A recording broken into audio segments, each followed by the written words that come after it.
Hello, ladies and gentlemen. I have shrunk. I am now small and on the floor. We are here on day 13 of our daily Christmas live streams. For those of you who are a little bit lonely over the Christmas period, maybe you want to use this as some free coaching. Maybe you want to hang out with all of us. Maybe you would like to just look at some memes, and we will share some memes in a second. But first, we're going to say hello to Mr. ECC, who says hello, chat, and Timu Cam, which is what everyone calls me. By the way, Cam will be here today. He's coming a little bit later. Day 3 of NoFap. Let's go. Congratulations, my friend. Xander says, I guess, hello and good one, Chad. So this was Chad's little joke referring to the thumbnail, if you guys didn't see the thumbnail. But Chad says 6 is afraid of 7 because 7 is the new minimum height for guys. Yeah. We've all got to be 7 foot and 400 kilograms of muscle. And we got to have a 15-inch penis. Otherwise, the women will not even give us a shot. They won't even listen to us. ECC, it is entirely your fault as to why I am on this very comfortable beanbag down on the floor, because I saw your comments saying, yeah, I'm just lying in bed for this one. I've got 2 14-hour shifts this weekend, so I'm resting up. I read that, my friend, and I thought, you know what? I want to lay down on the beanbag. I'm 7 inches below the table, so this feels really weird. I'm looking massively up at the camera, and I have to go like this just to use the keyboard and mouse, but I kind of like this. Maybe I'll move the couch over tomorrow, and I'll lay on the couch, and I will do the entire stream from the couch. I'll just lay down on the bed and be like, come on, guys, tell me your problems. I got you. I'll listen. Mike says, this looks like a green screen because I have the green. You can't see it, but there's a green light. So everything on this side, if you look at my hands are green. And then on this side, everything will be red. Maybe can't quite see, but I got red and green lights. Chad says submissive position. I mean, it's not submissive if I tell her to sit on my face like a good girl. ECC says, yeah, I thought that was a green screen. You're a green screen. You're a green screen. While I wait for your questions, you guys, to start coming in, I mean, I guess Sanders asked a question. Let's share some memes. Molly sent me this yesterday, which I really enjoyed. I actually really genuinely enjoyed this. She said, you ever get turned on by someone's moral compass? Like, damn, you really principled. I don't know why, but this just made me laugh. I like this a lot. Freeze response, be like, I am productive. Stares at wall for 47 minutes. I have had so many days like this where I'm like, okay, I'm going to be really productive. I'm going to get a shitload done. And then I just lay on the couch and look at the ceiling for like literally 30 minutes while I listen to music. And I'm like, fuck, I was supposed to be productive. Okay, now I'm going to be productive. And then I spend the next 30 minutes watching YouTube videos. And then I'm like, shit, God damn it. Okay, I'll be productive now. And then I go and clean the kitchen for half an hour and avoid doing the thing that I want to do. Me tries to tell my mates that I'm not doing well. Autopilot masculinity kicks in. Just say all good and fist bump your pain away. Fucking relatable. Mike says that one is actually a huge compliment. Yeah, you're talking about the principled thing. Yeah, for sure. This is like one of my favorite. When Molly sent me this yesterday or the day before, I was like, thanks. That actually means a lot. And she's like, yeah, like it's part of why I like you. Chad says, today I will whatever. Yeah, this is why I say set little baby steps, guys. Like tiny little baby steps. Just do one little thing at a time. You don't have to change the world all at once. Like it's just too much pressure and you end up procrastinating. So if you just say, I'm going to do the tiniest little thing, I'm going to do anything today, then you might actually have a shot at doing it. Also, Bill, the man, the myth, the legend. I spoke to Bill yesterday, you guys. I did a coaching call with Bill, or I sat down with Bill, absolute legend of a human being. He says, hello, lads. I found your songs, Andy. We need proof. Brother, we need proof. Also, what did I say was what did I say? Did I say I'd give you guys like $10 or something? Whoever found my song first, $20. I can't remember what I actually said. But if that is what I did say, you guys can like hold me accountable and tell me what I said. And please don't lie. Please don't be like, Andy, you promised to give $1 billion to whoever found your songs first. But Bill, if you can show us proof, like if you can put in the chat like a link to it, or maybe like just write the name of the artist, like the name that I went by, or write the name of the album or something, or explain what's on the front cover. Yeah, Chad says $20. I promise 20. Bill, show us proof and then email me your, I don't know, man, like your PayPal address, and I will do right by you guys, and I will send you a whopping big, massive $20, even though You just signed up for my coaching and you just sent me a bunch of money, but I will send you $20 back.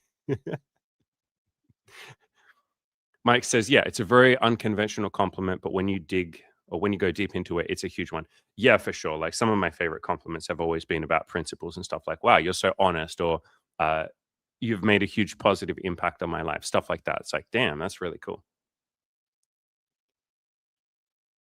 Bill says, I first searched for Andy Hanky Panky. What are you looking up, like fucking Rule 34 porn about me? What do you mean, Andy Hanky Panky? The name is, oh, he found it. My man. All right, dude. Yep, correct. So the name, the artist that I went by back then was Handy Andy Pandy, which, by the way, you guys can then use that to find my photography. And I will give $0 to whoever finds my photography. But I have a like a website with all of my photos and stuff on there. So the name is Handy Andy Pandy, and the album is called Hope in Dark Times. Yeah, fun story. I guess I can just show it on the screen now, can't I? I actually made this music for a girl. There was a girl that I was seeing, the first girl that I ever, no, second girl that I was in a long term relationship with. We dated for like 4 years. I made her this album back whenever the hell that was. I would have been in my early 20s. Yeah, oh, it's on YouTube too. No, it's not. Yeah, it is. It's on Spotify. It's on a bunch of different places. Anyway, I'll show it on the screen. But yeah, good job finding that, man. That wasn't necessarily super easy to find. Like I said, send me or email me your PayPal. There you go. That's my artist. Handy Andy Pandy. Hope in Dark Times. That album cover is like a photo that I took near my house where my parents live. I think there's like 12 or 13 songs, lucky 13 songs on this. Yeah, that was fun to make. That was back in the day. Thanks for the trip down memory lane, man. Bill says, also, did you guys know Andy doesn't like eggs? That is correct. I am not a fan of eggs. I do not enjoy eating eggs. Let me move this mouse down here so I'm not reaching up like a child. Yeah, I'm not a fan of eggs. I would love to hear from you guys. What are weird things that you don't like? Like when I tell people that I don't eat eggs, people say that that's a weird thing. Imi didn't like onion. Molly doesn't like onion. Nisha, who I dated for a little while, didn't like onion. But yeah, tell me what weird things you guys don't like. ECC says a handy pandy from Andy sounds like a good time. You could have made that right, man. A handy pandy from Andy is really nice and dandy. There you go, man. You fucked up. Mike says tomatoes. I can't stand tomatoes. So yeah, Emmy didn't love tomatoes either, and neither did Nisha. Bill says I don't like pumpkin. No, I think that's pretty reasonable, bro. I've met quite a few people that didn't like pumpkin, and I went through this weird period where I didn't like pumpkin. Cilantro, you mean, isn't that called something else in normal countries? I'm joking, by the way, but isn't that called like coriander? You mean coriander? Yeah. So apparently, guys, if you didn't know this, there's this weird fucking thing where a whole bunch of people say that coriander tastes like soap. And I love coriander. It's one of my favorite like herbs. But there's a huge portion of the population that when they eat it, they have something like weird in their taste buds and it literally tastes like soap. Look, there's literally a freaking thing on here. Coriander soapiness is a genetic trait where some people detect soapy aldehydes in cilantro or coriander. The rest of us just are like, wow, coriander tastes amazing. So yeah, fuck that gene. You got scammed with that gene, bro. Coriander tastes amazing, dude. You said you don't like artichokes. I can understand that. Xander, you don't like chicken. I don't think I've ever heard someone say they don't like chicken. Interesting. Chicken with bones or just chickens at all? Chad says celery. No, cilantro is something else. Also, you're misspelling celery, but I know what you mean. You mean with a C. ECC says, I have a phobia of crisps. Yeah, but brother, I never believe anything you ever say because because you're like the world's biggest troll in this fucking chat, in this community. So I just assume literally every word out of your mouth is a lie or a joke, and I wait for the punchline. It's all good games says, sup. Hello, my friend. I'm down on the beanbag on the floor today, all thanks to ECC, who basically said that I had to. We're talking through weird things that we don't like to eat. Bill says that, yes, coriander tastes like soap to him and his family. When you say soap, you mean like literally straight up soap, like disgusting soap, because that's amazing to me. When I eat it, it just tastes like a fresh herb. It tastes like basil or, one of those herbs. Like it tastes amazing. It tastes really fresh. Cam says, link me. Guys, do we want Cam to come on this stream? Cam, if you come on the stream, you have to either sit down on the beanbag like me or you have to lay on the floor or something, okay? You're not allowed to just come, or you have to stand. You have to stand up. All right, guys, let me just invite Cam to my back end. I need Cam to come into my back end. So Cam's going to come in my back end now, and then he'll join all of us after he's come in my back end. Bill says, yes, I can't stand the taste. I use pasta instead. Fair enough. ECC says, yes, that's the truth. Okay, explain a little deeper, brother. So you're afraid of crisps. You're afraid of potatoes. Can you explain? Can you tell us what that means? It's all good games. Ask an actual serious deep question instead of just fucking around like we have been so far. How would you deal with living with a mean-spirited parent? Multiple things, bro. I think something that helps is like knowing that eventually one day you will move out. Like you're not going to be there forever, which means right now you're just playing the patience game. Like how patient can I be? Knowing that eventually there'll be freedom. Like there is a light at the end of the tunnel, man. This isn't like a hopeless situation. The second thing I would do is just try and spend as little time as you possibly can at home. Caleb Jones, who's, you know, someone that I've learned a lot from, he got this exact freaking question, man, on a live stream. And he said exactly what I just said. He's like, look, you're going to eventually move out, so it'll be okay. You're not hopeless. You're not stuck there forever. In the meantime, try and spend as little time at home as you possibly can. Try and go outside as much as you can. If you want to get some work done, do it from a cafe. Go out with your friends all the time. You know, if it's winter or something and it's cold at night, that's fine. But like during the daytime, at least, just try and spend as little time at home as possible. Like literally try and put as little FaceTime in with the person who's being a little unkind. The second thing I would do, and this can be a little bit more of a challenge, is in the moment when they're being a bit mean-spirited, like kind of take a deep breath and in your brain just say, this is helping me practice my stoicism. Like they are making me tougher. I am going to be more resilient. And yeah, they're not being kind. Yeah, I can't wait to get out of here. Beautiful. But in the meantime, they are literally making me more stoic and patient, man. And then I guess just like keep hanging out with all of us, man. Like sometimes an antidote to being around someone who's mean spirited or unkind or just not great to be around is to just go be around good people. And then it's like, all right, I'm around people that give a shit about me, that want me to win, that want me to be happy. And then when I come home and my parent is a bit mean spirited, whatever, they're just one person that I'm talking to today out of like 20 people. So surround yourself by really positive people, man. If you need to go out and make some more friends, do that. I have a guide on my website on how to make friends. I've covered it on this channel a lot.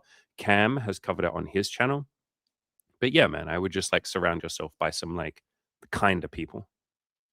ECC says, I can't believe that you think I'm the biggest troll. You fucking are. What do you mean? What do you mean? Also, Cam, can you help? Hello, brother. Cam, we need your help. ECC, expert cheek clapper, has a phobia of potato crisps. Can you please help? I don't know what potato crisps are. You're British. They don't exist. Fuck. No one calls them potato crisps. What's a potato crisp? You're like, hello, can I have some crisps, old chap? And he's like, oh, would you like some batter on your fish and chips, lad? Oh, yeah, I'd love that. We call them with the king, with the queen. We call them chips. We call them chips. Do you know this? We call them crisps. You call them crisps, you little fuck.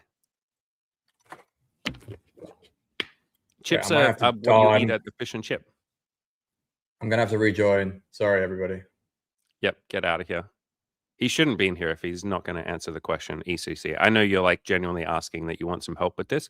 So everyone, okay, guys, collaborative effort. This is a community.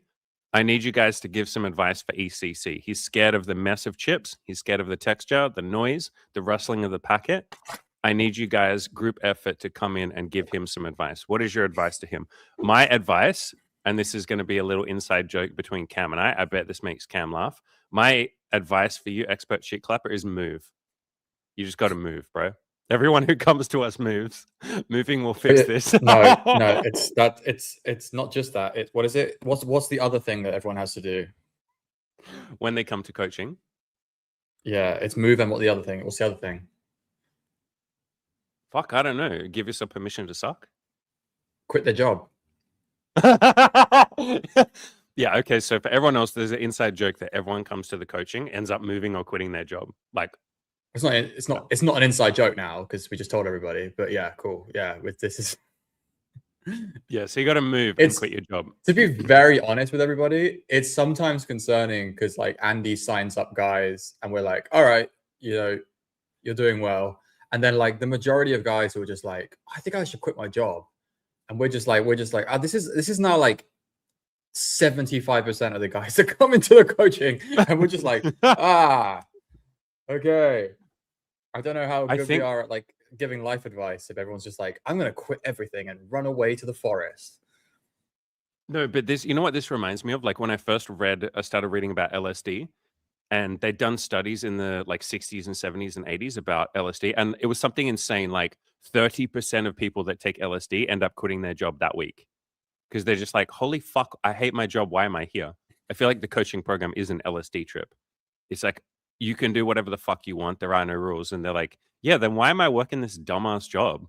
Why am I living in this city I don't like? Why am I trying to eat potato crisps?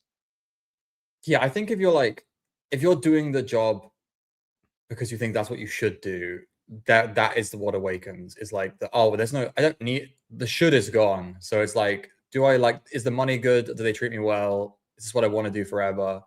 It's like that reckoning of like, I've gotten rid of all that like societal crap about like you should have this stable job in this city, make your parents happy. All that stuff just flies out the window when you talk to Andy for 5 seconds. So it just comes into this like, oh, this is what I want to do. Yeah. I will say though, like you and I would say we might do a video about whether or not we think it's a good idea to have your own business or become a business owner. And we were going to do like a very nuanced conversation about that. Because the too many content creators in our space just like, you have to have a business, you have to be the man, you know what I mean? And like we wanted to have a like slightly more like balanced conversation about that stuff. Yeah. But like the that's not the same as like I want to quit my job. I think like the whole I want to quit my job thing is like I get where that's coming from. I'm not going to get in someone's way if they want to like restructure their entire careers. But we have other things to say about like, I don't know, if someone's like, I'm going to quit my job and do like, what's a good example? Like, I'm going to try and become like a musician or something. It's like, maybe we need to get you like some level of financial security before you like quit all of the money you're making and like try and go off to make it as like a singer. Like, we understand it's like your dream or whatever, but like, it's just about like, we don't want you to be homeless as well, if possible. And I also want guys to, sorry, go on. I was going to say, I think there's a glamorization of like, I'm going to quit my job and start my own business. It's like, why don't you just start your own business? And then when the money builds up, you can quit your job. Like you can transition over to the business. Mm-hmm. You don't some have guy to, just like, asked be what happens to the guys who quit their jobs in the program. I mean, they're fine. Like, but that's different. Yeah, That's what I mean. they're okay. If they're okay. Yeah, because they're in the coaching program and like we absolutely make sure they're okay. But it's not what I recommend. We don't even recommend it to them. We don't tell them like quit your job and start your business. No, we're In not fact, in there usually, being like, everyone quit your job. We're not there being like, everybody quit your jobs. It's just that like this is like something that happens like during the process where they're like, I fucking hate everything about my work. It's not what I want to do. And that's like, it all comes down to like teaching people to like do what they want and do what like that makes them happy. And that for a lot of people, the job is not part of that. Whatever they're doing is like not aligned with that.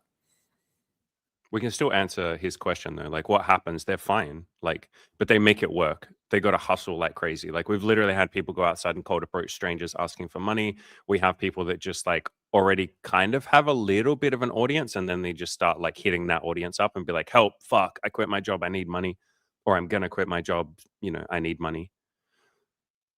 You going to say like, I think most people hate their job. Most people hate their life, bro. We could have a fucking deep conversation about that, dude.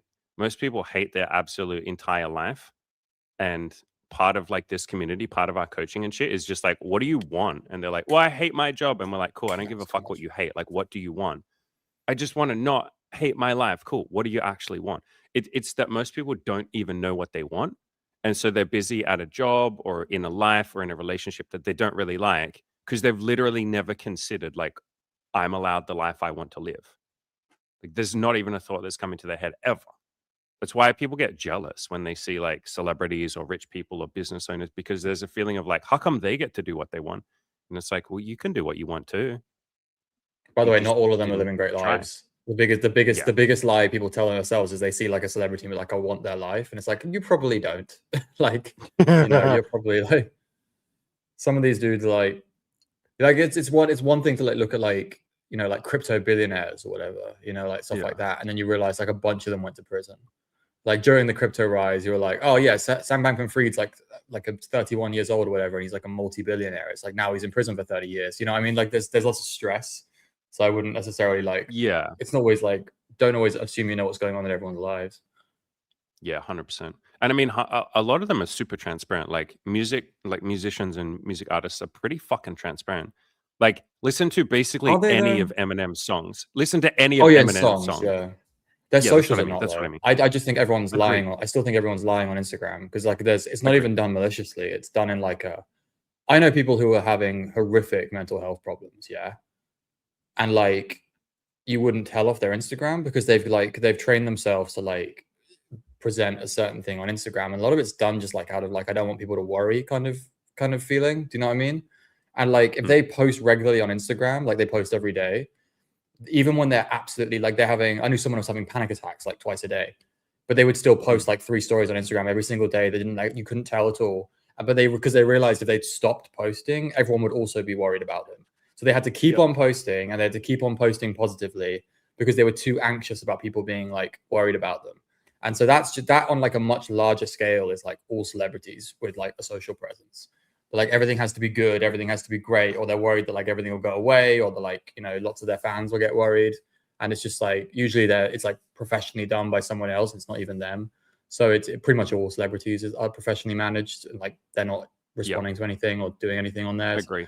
So yeah, don't judge anything by Instagram for 100%. Yeah. Yeah, 100%. I went through all this like years ago. I know you did too.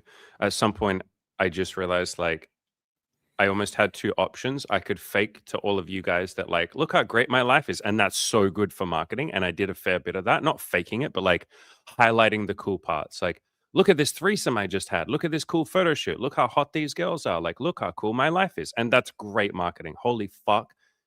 Do you beautiful boys sign up for coaching more? When I talk about that, yes, you fucking do. Like, absolutely. That's good marketing.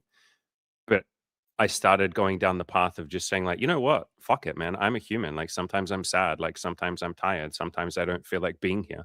Sometimes I don't know what I'm doing. Hey, I broke up with Emmy. I'm fucking sad as hell, you guys. Like it just felt a lot easier to start being more honest and talk about my depression, talk about my years in prison or my 6 months in prison, like all of that shit.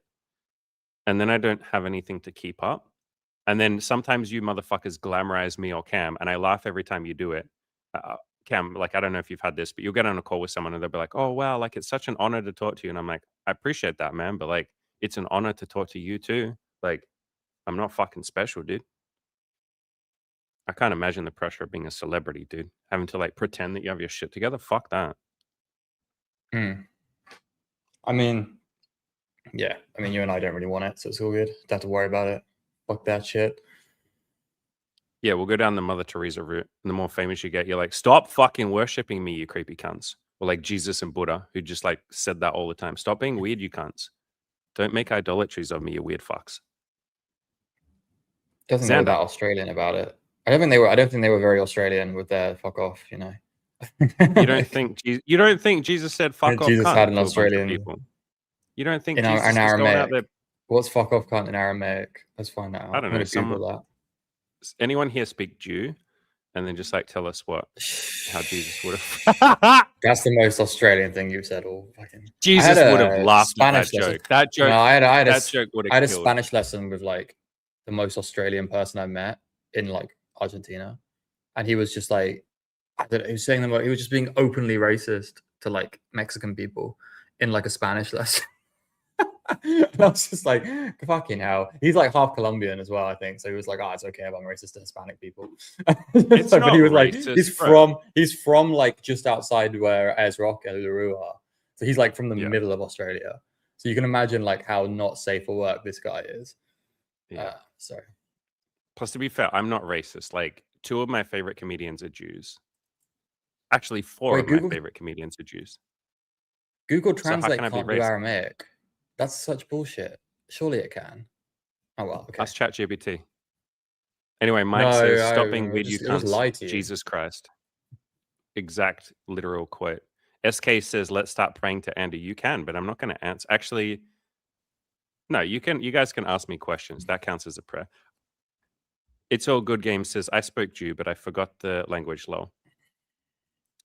God's going to be mad as hell with you, buddy. Let's answer some actual questions. What? By the way, just totally, what is the value of ChatGPT exactly?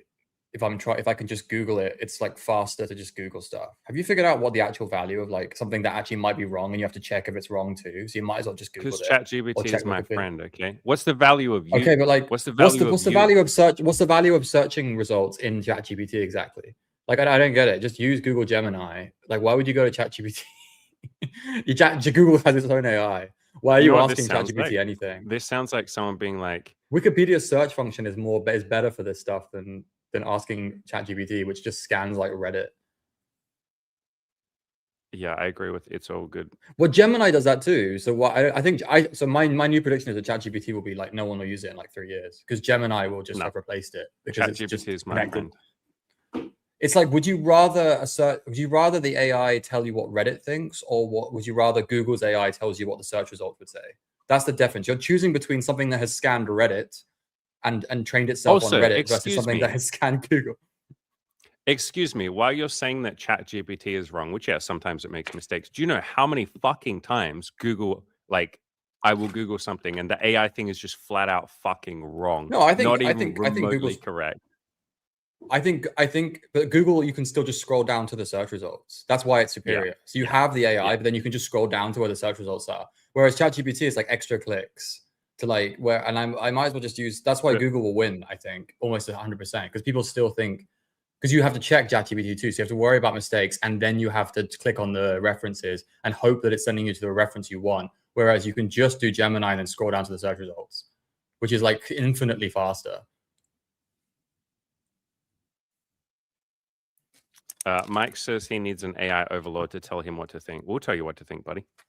I've dumped. Sorry, It's All Good Games. I've dumped all my ChatGPT stock. Like, I'm done with it. I think they've lost. I just think if Gemini have caught up, I think it's completely done for them. It's over. It's dead.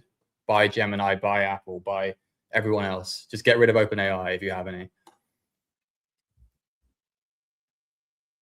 Should we answer some questions?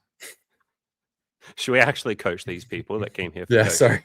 Did you guys come here for coaching or for Cam and I? It's just a big realization I had like today with like AI stuff. It's like, because I feel like AI is just making more work for me these days. I'm like, I can just do, there's faster ways of doing it. All right, Xander, we'll answer your question, Mr. Xander. I think I've asked just about everything that I've got to ask by now. I think I more or less know what I have to do. Just got to work through the fear that it will never work. No, you don't. I say this to you guys all the time. You don't have to get over your fears, motherfuckers. Like, you think Cam and I haven't been shitting our pants the entire last, like, 6 years straight?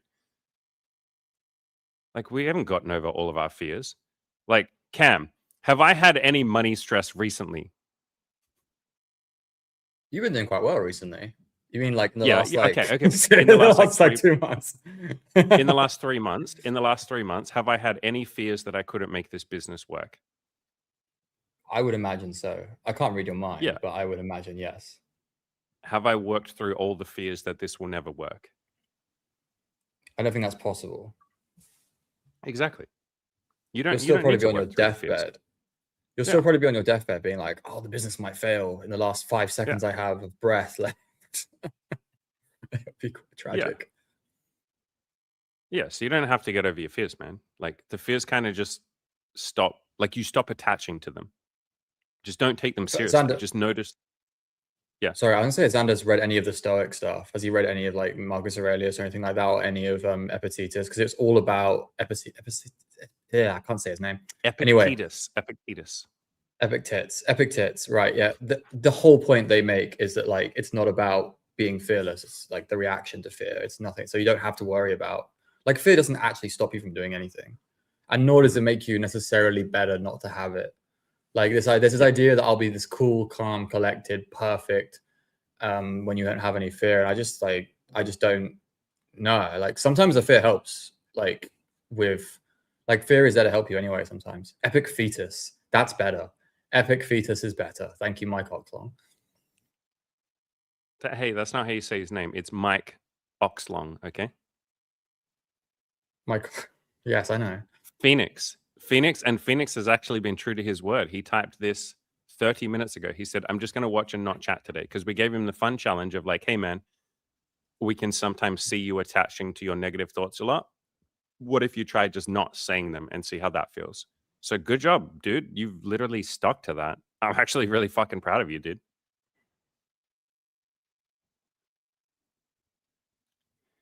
It's all good games. While we're talking about stoicism, actually, he says he's got his own room now because he lives with his parents.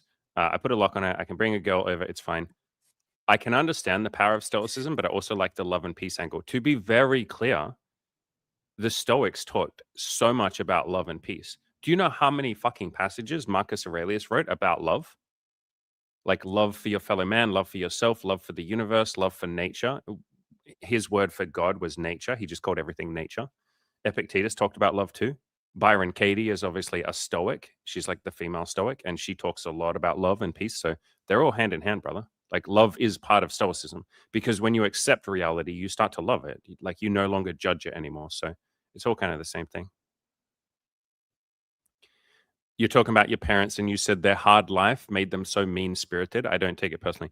Yeah, dude. A lot of people react to like a hard life by getting harder themselves and becoming very cold, becoming distant, becoming defensive. Or you can go the opposite way and say, I'm going to be more open minded. Mother Teresa had a quote that I loved where she said, God, break my heart so that the whole world may fall in. In other words, every time I get heartbroken, I'm going to let more and more people in. I'm not going to like close myself off from the world. So good shit, man.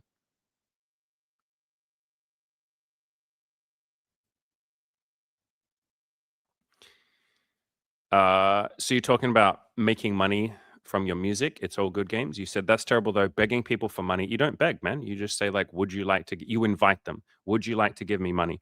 The only reason that the pride kicks in and we say, I don't want to beg. I don't want to have to beg a woman to sleep with me. I don't want to beg for money. You don't have to beg, man. You can just say, would you like to give me money? You take away all neediness from it. Same as when you're hitting on a girl. You say, hey, you're cute. Do you want to go out with me? You're not begging her. You're just inviting.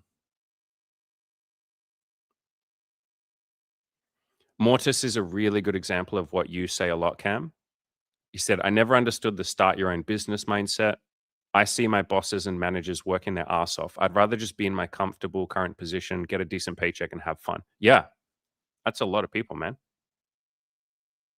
I think we're never going to. I think enough. I think anyone who's telling you you should do this, you have to do this, blah blah blah. I just like it's going to make a lot of guys on it. It might reach. It's going to reach a certain number of people who needed to hear that, to some degree, to chase what they want. But like if it's forcing you towards something you don't really want, but you're going there out of fear. I think the whole you need to have your own business because your job won't be here in like 10 years is like a very obvious pitch recently, and that's just like pure like you need to do what I do, and like do the things that I tell you to do because you're like because you don't have a choice and you should be afraid and you should run away and you should like you know what I mean. It's like it's no there's it's I've got fatigue for like that stuff like I used to listen to that stuff a lot and I get a lot out of it, but I just we just got to be a bit more nuanced about. I think with the way Andy and I say it of do what you want is or at least try to figure out what you want and move towards that life is I think better advice. And I don't want to run I don't want to move away from that for the sake of like prescribing things onto people. It's the beginning of integrity. Saying what do I want is starting to have integrity, and being a man or a woman, like starting to own your shit and say, what do I want? Who do I want to be? And all of that. The entire, maybe not the entire, but it feels like the entire rest of the world will tell you what you have to do or should do. And some of that is just marketing, because if they tell you what to do, then you're going to think they're smart. You're going to send them money. Some of it is because they genuinely want to help you and they just see that their pathway worked. And they're like, yeah, why wouldn't I get everyone else to do what I'm doing? It works. It's just that you're your own person. And what works for Cam and I is probably not going to work for you. Like Cam is a fucking weirdo. Like straight up, he's fucking weird. He loves to travel around the world and just be like weird like that. I am. Yeah, no one wants to do that. No, nobody out there wants to travel around the world. That's what I'm saying. I'm a fucking weirdo in a million different ways that Cam could probably point out. Like, I'm fucking strange with how I've built this business. Like, most cunts aren't going to be like, hey, man, let me do multiple pieces of content every day for like 6 years. Like, that's fucking weird, guys. And so you're not supposed to copy Cam and I. Maybe what we're doing works for you, but for most of you, no, you wouldn't enjoy my life. You wouldn't enjoy Cam's life. Plus, most of you listening want marriage and kids and monogamy. And you might do a little bit of non-monogamy for a while. But like most of you probably aren't going to live an entire life of open relationships like I am. And if you just copy what I do, you'll be like, this sucks. Why can't I have my wife and kids? It's like, you can. Just ask yourself what you want. Stop trying to copy everyone else, or copy them a little bit to find out what you might like. Just calling me a weirdo More now to on sit- stream. You can call me a weirdo Yeah, in you our are. like, you know, in our recorded stuff, but like I feel like this is a bit, you know, it's a bit much calling me a weirdo in front of Okay. the boys like this. Cam's not a weirdo, everyone. He wants you all to know that. I'm Does the that cool fix it? normal one. I have always been the cool normal one. Let's be real. Wait, with which this, one? okay, right now. Which one of us is like, if this was a comedy duo, which one of us is like the crazy one, and which one's the straight man? I'm the straight man. Depends what we're talking about. Yeah. On different topics, we like switch places. Also, you know Yeah. that we have to leave all the jokes to me because I'm the funny one. So that's like an obvious start point that you probably are the straight. I'm the funny one. What do you mean you're the funny one?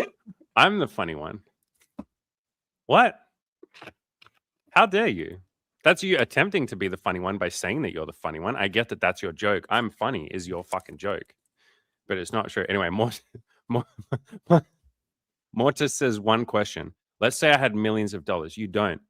Cam and I like always, dude, I swear to God, every time someone's asked us a hypothetical, before we even answer it, we're just like, yeah, but that's hypothetical. Like, we're not interested. Do you want to get Like, the thing that I made up? Yeah, but I don't know where I put it. Oh, fuck's sake, mate. You don't have it to hand? I thought you had like printed so you can like do it on the screen with like paper. Yeah, but there's like several different folders where I save like important shit, and I don't know where I put it. Yeah, it's not in here. It's not where my map of consciousness is. I don't know where I put it. Anyway, we don't answer hypotheticals. Okay, buddy. Mostly because. Sorry, go on. Go make $1 million and then come back and say, guys, I'm like halfway towards $1 million. Can you start telling me how to start planning? But there's like no point doing a hypothetical because like, why don't we just talk about like, imagine if you could fly right now, what would you do? What's the point of us helping Mortis with $1 million if he doesn't exist? Like, it really is like when guys are like, in this situation, how would you coach me? It's like, this doesn't seem like a great use of anybody's time. Like, to be like, okay, coach this very specific hypothetical situation that may exist in the future, but probably won't. Might do, but like by the time you have $1 million, it might be like 20 years in the future to be a completely different Mortis. Do you know what I mean? Fuck. Like, you know what this is? You and I are too autistic to answer a hypothetical. Literally. No, I could answer it. But I would be no, like, you can't. But I would just refuse. I bet you can't. You're too autistic. That's autism. You're autistic, and I mean, so am I. It's literally just autism, like someone's like, "Can you?" Complete basic logic, bro. That like, it's autism. If someone wastes. That was the most autistic statement you've ever said. Is it autism or is it just like complete logic and rationality? Fucking okay, Mr. Autism. 100%. It's autism, bro. It's autism. They're asking us a hypothetical. I think you have the loosest. I think you have the loosest autism. Fucking asshole. Oh, you mean? Yeah, anyway, we can't answer hypotheticals because we're autistic. I'm sorry, man. Like, I want to answer your hypothetical, but my brain just kicks in and is like, but that's not it's not what's happening right now. Like, my brain can't get over the fact that it's not real. Andy's got the fucking like perfect graphics to show you why we don't answer hypotheticals, but he's lost it. And you should blame him. We have a graph. I have like a full-on graph set of like why not to answer this question, but like Andy's lost it. So like, understand that in another hypothetical world where Andy hadn't lost that, we would have given you the perfect answer, but we can't because it's not there. It's just like Schrodinger's perfect answer. But you're talking about hypothetical. I know you're making a joke. Yeah, that was a joke. Yeah, I can't find it. Even if I search, I can't find it. And Mortis also having graphs is peak autism. It's also like basic content creation, but yeah, I get your point. Mortis, I don't believe what you've said here, my brother. I'm going to gently call you out. You said, yeah, but the thing is, if you guys answered that and I got a working answer, I'd start working my ass off and make $10 million. So what you're saying is I'm literally not going to take action unless someone else essentially does the work for me. Someone else needs to convince me why I should do this. No, motherfucker, like do what you want. I'm not your dad. I'm not gonna tell you what you should do and motivate you and all of that. You either want it or you don't. If you were do you think the person that like ends up making $10 million needs permission to start that? Do you think the person that does a big crazy goal like needs other people to make them want to do it? That's not how motivation works. That's not intrinsic motivation or desire or want. Like someone else can't implant the seed of like wanting to do something. They can inspire you, but if you were already like serious, you'd already be working towards it. I just don't believe you, brother, that like we're going to give you some perfect answer that makes you a millionaire. No. Like you would already have money. You'd already be like working towards that. You'd be like, hey guys, I've made $100,000. Can you help me scale that up? And then we would, for sure. Chad coming in with the beautiful answer. Mortis, let's start with the non-hypothetical situation in which you talk to women. Yeah. Mike says, that's autism. You're autistic. Yeah. The pot calls the kettle black. I'm calling Cam black. Muhammad says, my journey of losing my virginity through an escort ultimately led me to radical change from religious dogmatic to deep levels of spiritual outlooks and non-duality. It all started with your escort videos. Isn't that funny? Isn't that kind of beautiful, man? finding videos? finding God through escorts. Yeah, I've done a couple of videos where I said like, do you want to see an legal escort? in your country. I always forget it's legal in Australia. Like it's completely legal, which means you don't have really any issues talking about it online, which is quite interesting. Is it not in America? It's not. It's basically legal. It's legal in like one state. I think it's legal in Nevada in America, nowhere else. And it's not even legal in Vegas. Apparently, it's legal outside. Because when you go to Vegas, they're like, remember, it's not legal here and stuff. People always talk to you about it because there's loads of prostitutes around, but it's not legal. So they get like. So what happens? You get warned about it. What happens if you see an escort? Like, and let's say there's like a. Well, some of them are the escorts are not breaking the law because they're decriminalized. So the girls don't get done, but the guy, whoever sleeps with the escort is breaking the law, but the escorts themselves are not. Does that make sense? Seems a bit like misogynistic. Yeah, it does, doesn't it? Like seems a bit. She's too dumb. Yeah. She's too dumb to know she's breaking the law, so she gets off. Like well, she's some fine. of them are like human trafficked, is why it's a problem, especially in America. Fair. But yeah, there are lots of countries now where it's decriminalized completely, which is but like not in Australia. It's like legally regulated, so you guys have like, and even in Australia I think you have like a lot of illegal stuff because like if it's not inside a brothel it's illegal, right? It has to be in a brothel. Like you have to go to a premises that has like the license for it and then it's legal, which is interesting. When I first got to Australia, I shared a room with this dude who was working, like he was American and he couldn't find a job, so he ended up working at the front desk of this place that was like a licensed premises. So it was like a hotel where you could fuck prostitutes. And so basically people would come in and they had like a cinema too. So they had like pornographic cinema where people would go and like masturbate. And then they had rooms upstairs where you could bring a prostitute and sleep with her. And it was completely legal to do that inside the building. And that was how the Australians were like doing it. And he was talking about how like weirdly, like it was a really weird job for him, obviously. Like it was either that though or like work the bar at like a strip club. Like the only jobs he could get were in like sex work positions. Very odd. But he got paid quite a lot to like basically be a hotel desk manager for a brothel. Yes, it is, because I worked outside. I worked across the road from a brothel in Melbourne for 2 weeks, for a year. Oh shit. You guys are reminding me of the story that I wrote where I met a sex worker who worked in a like brothel. So I matched with this girl on Tinder. Fuck, I'm just trying to remember the story. I wrote an article about it. I matched with this girl on Tinder. She wanted to meet at a really strange time, like 5:30 in the morning in Starbucks, and I was like, hell yeah, I'm down for like a date at 5:30 in the morning. So I go there, I meet her. She's very sexual right off the bat, and she just tells me immediately that she works in a brothel, and that's why she started at like 6:30 a.m. in the morning, which like I guess people go and see an escort before they go to work or something. And she was like, you can walk me there if you want to. And we get there, we're standing outside of it, and I'm looking her up and down. I'm like, "You're really fucking hot, by the way. Can I kiss you?" And she's like, "You can't kiss me before work, but you can touch my tits if you want." And like, we're standing outside this brothel at like 6 a.m. in the morning, and there's people around, and I'm just like literally playing with her big fake boobs. Like, and then I was like, "Okay, that was nice to meet you." And she's like, "Yeah, you too." And then she just goes inside. And it was like the strangest date that I've ever had. I don't think I've actually, now that I think about it, I don't think I've ever had someone say, "You can't kiss me, but you can play with my tits." I think I that might think be the first time. I skipped a step. Caleb, I jumped straight to Caleb like had third base. Caleb had a bunch of stories where he dated like hookers, like dated them, like, but they were hookers otherwise. And so he was talking about that. I think because he's in Dubai, that's quite common to find like really high end escorts. And he just like dated them normally. And then they were going off and fucking like 70, 80-year-old men. Like, that's weird that she starts at like 6:30 though. Like, it's like a Starbucks run, but for like sex from married dudes can't. I guess because like married guys can go early to the office, but they can't come back late, maybe, or something. So it looks less like suspicious if they visit a hooker at like 6 in the morning because they've just gone to work early. Yeah, you got to get that good before work. Borealis says, "Hey guys, I'm listening while decorating my Christmas tree. By the way, Cam is right about Gemini 3. Don't start that conversation again. Good lad. Now you're going to get him all excited again. What have you done? Good lad. I mean, ChatGPT could come out with something. OpenAI could come out with something amazing that like beats it, but I'm not seeing what they could possibly come out with unless they like come out with Skynet suddenly.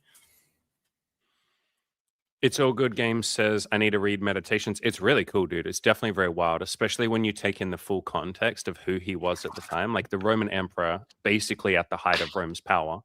And like, it's such a strong book about humility. And remember that it's his diary. It's not supposed to be a book. So everything he writes in there was him writing to himself with the idea that no one would ever read it or find it. It's fucking wild when you think about the most powerful man on the planet at that time. When you think about the alternatives, like people like Caesar and like, what's that crazy guy, Tiberius? You know the one I'm thinking about, the guy that was like a psycho. Caligula. No, not him. The other one. Yeah, it would be him, Nero. The one that starts with T. Well, anyway, whatever. Yeah, Tiberius, but like it wouldn't be Tiberius. If you're talking about Marcus Aurelius, the guy that it's the guy that comes after him that everyone remembers as Commodus, who's like his son. So, do I have to give you a Roman history lesson?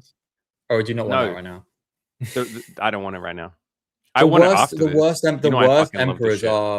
worst emperors are normally listed as being Caligula or Commodus or Nero. Like the three that usually get listed as the worst. But Nero probably because he was like mean to Christians. Caligula was genuinely insane, and Commodus was weak and terrible. Basically, who was the one who used to invite like married couples over to his like dinner parties, and then he would just fuck the wife in front of the husband, and then just be like, "Yeah, that's like every Roman emperor did that." And then they just stare at the guy.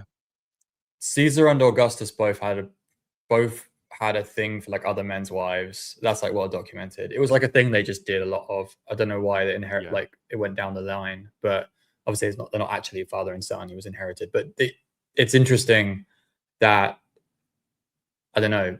These guys were like the head of society, and they were just fucking all these dudes' wives, like just like randomly. Why not? Yeah. Wild. It's All Good Games says, "Is producing porn almost unethical in this age of isolation and porn addiction?" So a quote that I try and live my life by is, "It doesn't matter what you do, just do it with love." And don't take that to the extreme, because then you could be like, "Oh, I'm going to kill people out of love." I'm not saying that, but like, it's a nice guideline to live your life by. What I'm basically saying is porn can be incredibly loving and ethical. If you look up ethical porn, there's lots of that. Lots. Funnily enough, I mean, I guess it's not funny. Most of it is made by women because I think women just are more conscious of this shit. But yeah, there's tons of like ethical porn out there for sure. But I do agree with you that a lot of porn doesn't give a fuck how you feel about it. It just wants your money. Just like a lot of business, a lot of like things in general don't care about how you feel. The ethical porn stuff comes down to like making sure the performers are like not being pressured and willing and stuff, though, isn't it? More of that. That's more like what it's about. Yes. Yeah. Yes. Because like they show the messiness of sex. if you're watching any porn from like 10 to 15 years ago, they're all fucked on drugs and they're like basically like Agreed. were like almost pressured into doing everything, and like the men were Yep. getting paid no money at all, and like basically they used to pay men no money to be in it. There's a really good documentary with there's a guy called Tommy. Is it Tommy Gunn? It's the name of like one of the most famous like male porn stars from like the 90s and thousands. Might He be. has like black hair. He's like kind of mid-length black hair. He had a Yeah, you're documentary. right. I think it Tommy was Gunn. with Louis Theroux did a documentary with him, and he was showing like, first of all, he barely got paid anything, and he was like one of the most recognizable like male porn stars. He's in like thousands of movies, so he wasn't getting paid a lot, and he was just like I think deeply depressed about his life, and like Louis, because it's Louis Theroux, obviously like a lot of stuff comes out, etc. And so like it was interesting just seeing how like first of all, yeah, mechanical like all the performances are, and also like just how like generally depressed he seemed about his life, like how basically he couldn't do anything else because like most of the world who'd watched porn had seen him basically at that point. Like porn stars are going to be low key some of the most famous, like especially back when there was only like one or two male porn stars in everything. They'd be like, look, how famous is Johnny Sins? Like how many fucking dudes know who Johnny Sins is? Like they're just incredibly famous without really having any of the like positive benefits of fame, where like, you know what I mean, where they get everything else. Although Johnny Sins now seems to be a genuine celebrity. Like Like an it's crazy how influencer. it's yeah, he's like turned into like an actual celebrity, which is interesting. Yeah. Yeah. A lot of the ethical porn stuff has sex that's a lot more normal, like what two human beings do when they meet each other. So I'm not going to name any studios, but there's quite a few studios that I know of where they'll do an interview with the two or three or whatever, the people before they have sex. They will literally interview them. They sit there with each other, and the company will ask them some questions, and they kind of just talk to each other. You know, what things are you into? What stuff do you like? What do you not like? Where do you like to be touched? When did you first start having sex? Like, and it's very chill and just a conversation. And then they'll start having sex, and the sex feels unscripted because sometimes it's Yeah. awkward. Like literally, sometimes they accidentally bump heads with each other or something, and they giggle, and it's like If there's that's no what sex is. if there's no cuts as well or angle switches, it's probably a bit Correct. more ethical because it means it wasn't Yep. edited, which means it wasn't stopped. Yep. Which is like the main problem, isn't it? Yeah, and then they have a little cuddle afterwards, and they do an interview afterwards. So, like, how did that feel? Which bits did you like? Which bits would you do differently next time? And you can also tell that a studio seems to be fairly ethical if people seem to keep coming back for multiple videos, and they seem to like be having a fun time. There's also quite a few studios that have couples have sex, like they are actually a couple, and you see in the interview beforehand, they're like, how long have you guys been together? Yeah, like 10 years. And here's what we like to do. Like it's a couple going to that studio saying, hey, we'd like to make some porn for you guys, get a bit of money, you know, do some kinky shit. So there's plenty of ethical stuff out there for sure. But I agree, like 99% of it is not like that. Mortis says, what is actual sex like? My friends who've had lots of partners explain it as a pretty violent thing. I mean, that's just not my experience, man. Literally, like rough, violent porn thing, like choking. People definitely do that, but that's not. That just sounds like that some of your friends are into like hardcore, rougher sex. Like, no judgment on that. Like, I have passionate, rough sex sometimes, but like, you can still do all of that with love. You talk about it before, you say what you want to do, you make sure she's having fun, you check in a bunch of times during the sex. You know, how does that feel? You take lots of breaks and have a little cuddle. Maybe you get her some water, you go for a walk. Like, there's ways to have rougher sex, but still do it with lots of love for sure, man. It's All Good Games says, yeah, I meant more like there's so many porn addicts out there. I wouldn't want to contribute to that. Yeah, you don't have to. Sometimes I hate my job so much. I'm like, why not get paid to have sex? I would never do something that you literally just said I don't want to do, or I have moral or ethical concerns about. I would never recommend that just for money, just to get that bag. Fuck no. You got to look Also, yourself in the mirror at the end of the day. ethics are personal is the way Andy and I view it as well. So like we try not to push our ethics on, like we won't teach people how, if people want to do certain things, we won't be involved if we have an ethical problem with it. Like we have clients who say, I want to do this. Andy and I will just be like, we're going to step out of the way. Like we're not going to tell you not to do anything, but we're not going to be involved. Like you can't, like, yeah, we can't be seen to like be involved with this stuff basically, but we don't believe in pushing ethical, we don't believe in like pushing ethics onto people unless I don't know, unless we feel like it would help. I guess if someone was doing something and I was like, if someone was asking what do you think my ethical stance should be in this position, I would at least say, if I was in your shoes, this is how I would feel about it because of these things. That's probably the way I would approach it in that situation. It's like, if I were you, I would. That's always the way I like to approach it. It's like, if I were you, that this is how I would do this because of these things, blah blah blah. That's basically it. And like, yeah, with the porn stuff, like, I don't know. I don't have as much personal issue with, in terms of like, my personal experience of porn has not been as bad as some guys, but I have read a lot of guys talk about how much of a monkey, and obviously like, on their back it is, like you, for example, you talk about like the worst eras of your life and how much porn was like a huge like contributing factor to like Yes. basically like the horror, like the daily like Yes. problems you were having. Like porn was a huge part of it. So yeah, I can see its harm and everything like that. But I guess it doesn't touch me as much personally because I haven't experienced it, which is typical, I think, for a lot of people. If they haven't had a terrible experience with it, they don't understand as much where people are coming from. Yeah, it's one of those things where if it doesn't benefit your life, you can just like gently move away from it. You don't have to hate it or fight against it or rally against it. Just if porn isn't for you, then just don't have it in your life. Or if you're struggling with it, then reach out to someone for help for sure. I think Das we missed someone's Faultier question, says, by the way. we'll get to that. Yeah. Shafted. Brother, we don't ignore anyone. Don't stress, man. Like if we ever don't get to a question, you can just ask it the next day. Like, I know it's really easy to feel like, fuck, like, why are they ignoring me? Like,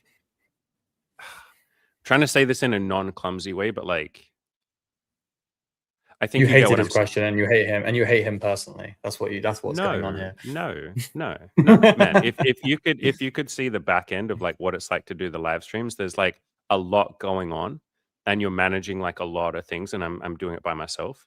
Like, it's not that we intentionally try and ignore someone's questions. It's just that sometimes we like there's a lot going on in the chat. You guys type a lot, which is good, but you're trying to like have a conversation while reading 5 other Shafted. conversations. Andy is a boomer, right? I apologize for his boomer tech behavior, honestly. I can't use tech, okay? I don't know how to click the buttons. Get good. And shit. Get good, Andy. You get good. Just get good. I'm not a little like 20-year-old who can just my fucking scrub. APM. Get good, scrub. My APM, my fucking actions per minute is 7,000. I can just click on everything and answer all the questions all at once. Okay. That's so funny. But you see like old people who used to be really good gamers talking about how like they fucking hate that like they don't have the reaction speeds anymore. Like I try to think of some people like that. Like I think Ninja was complaining about this. Like all these fucking Fortnite kids now who like massively faster than me, and like I don't have the reaction speeds anymore. Yep. Yeah, and the brain slows down just a little bit, and you're thinking about your fucking credit card mortgage and fucking debts and shit. Yeah. Whereas these 14-year-old kids, right? They don't got to think about nothing except fucking Fortnite and how to fucking lay down the house thing that you have to build, and Minecraft and Fall Guys. I was trying to think of a game that was super... Among Us. We're so far removed from like high schoolers now. I have no fucking idea what their gaming culture is like. What the fuck is a high schooler? Back in my day, we had to climb over mountains just to get to school. We had to walk 17 miles up in the snow when it was raining. I think our audience is like old as well. I don't think anyone in the chat's probably like younger than 25. Like no one knows what 6'7" is in the chat, I bet. Like no one has ever used 6'7" unironically in the chat here.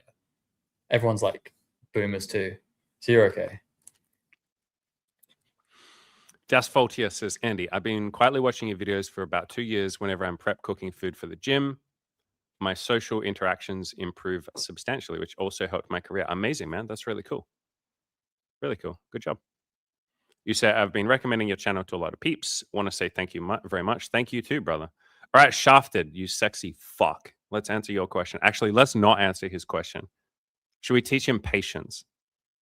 Should we just not answer his question ever again so that he can learn that he doesn't need us and that we're not that important and he can build an awesome life by himself without us? Should we reject him? Shafted says, this whole autistic honesty thing isn't always possible in a company. What am I going to say to that, Cam?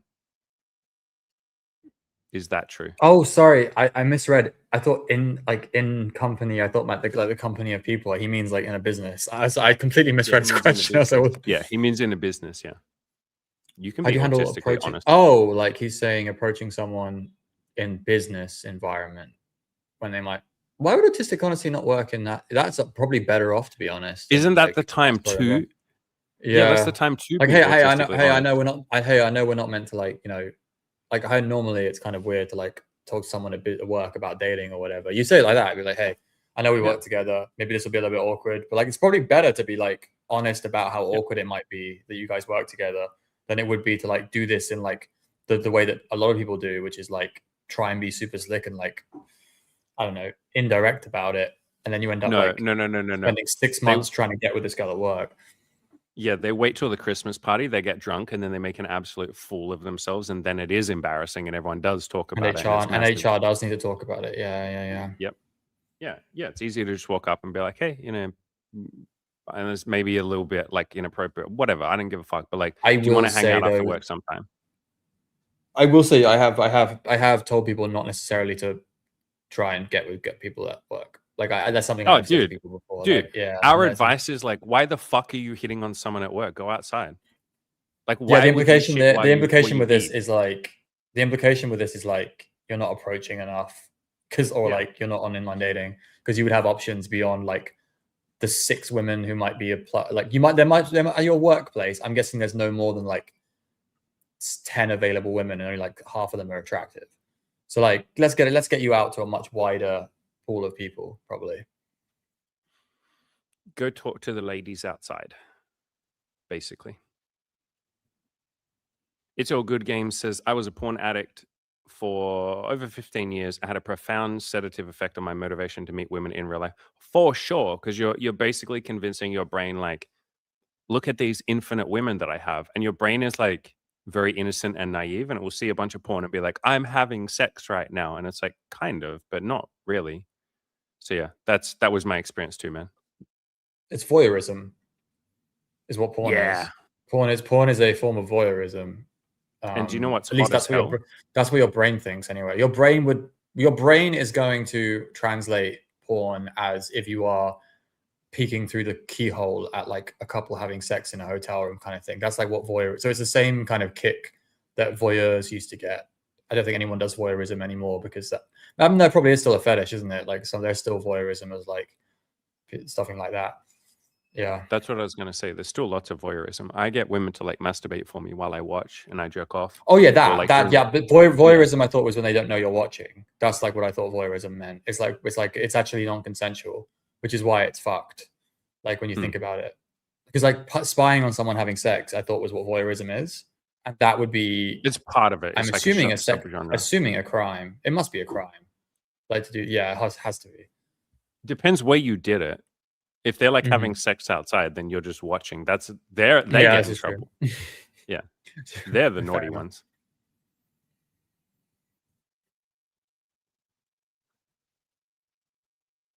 Chad says, by the way, more to say porn and sex. That's why we only see his text on the screen, but not in the chat. Yeah. So if you guys are ever getting hidden, sometimes like YouTube or whatever will hide some of your comments. If you guys get the sense that your comments are being hidden a bunch of times, just tell me and like we can fix it. There's things we can do to fix it. I think I have to put you on a whitelist, which is really racist when you think about it. How come the blacklist is bad and the whitelist is good? Really makes you think, doesn't it? Anyway, Muhammad says, at the same time, I know sleeping with many girls is an illusion. Like, yes and no, depends on like how you're viewing it. If you're saying if I sleep with lots of girls, I'll magically be happy, then it's like probably not just only sleeping with lots of girls. Deep love and sweetness is the real thing we're all looking for. Yeah, you could say we all want to be happy, we want to be understood, and we want to feel loved. So yeah, the hunger for variety is so compelling. Why can't you enjoy both? Like, as long as you're not chasing lots and lots of variety and just saying, I'm going to get whatever I want and fuck what everyone else wants, you can have lots of variety and see each person as a unique, wonderful, amazing human being that you're super grateful for and you build a connection with and all of that. Like, I have lots of friends. I sleep with lots of people. I talk to lots of you guys. I have had what, 1,000 coaching clients or something at this point. That's a lot of variety, but I see each one of you as like a beautiful special snowflake. So yeah, you can have some variety, just appreciate it, and maybe don't tell yourself the lie that having sex with 100 women will solve all of my problems. Often that's just procrastination from the things that are actually making you unhappy. Mortis, you say, shoot, I might have an issue. Isn't that the funnest statement that humans love to say? I'm fucked. I'm broken. I have an issue. I have this big problem. Look how much I suck. It's like the favorite thing. It's like a big ego statement.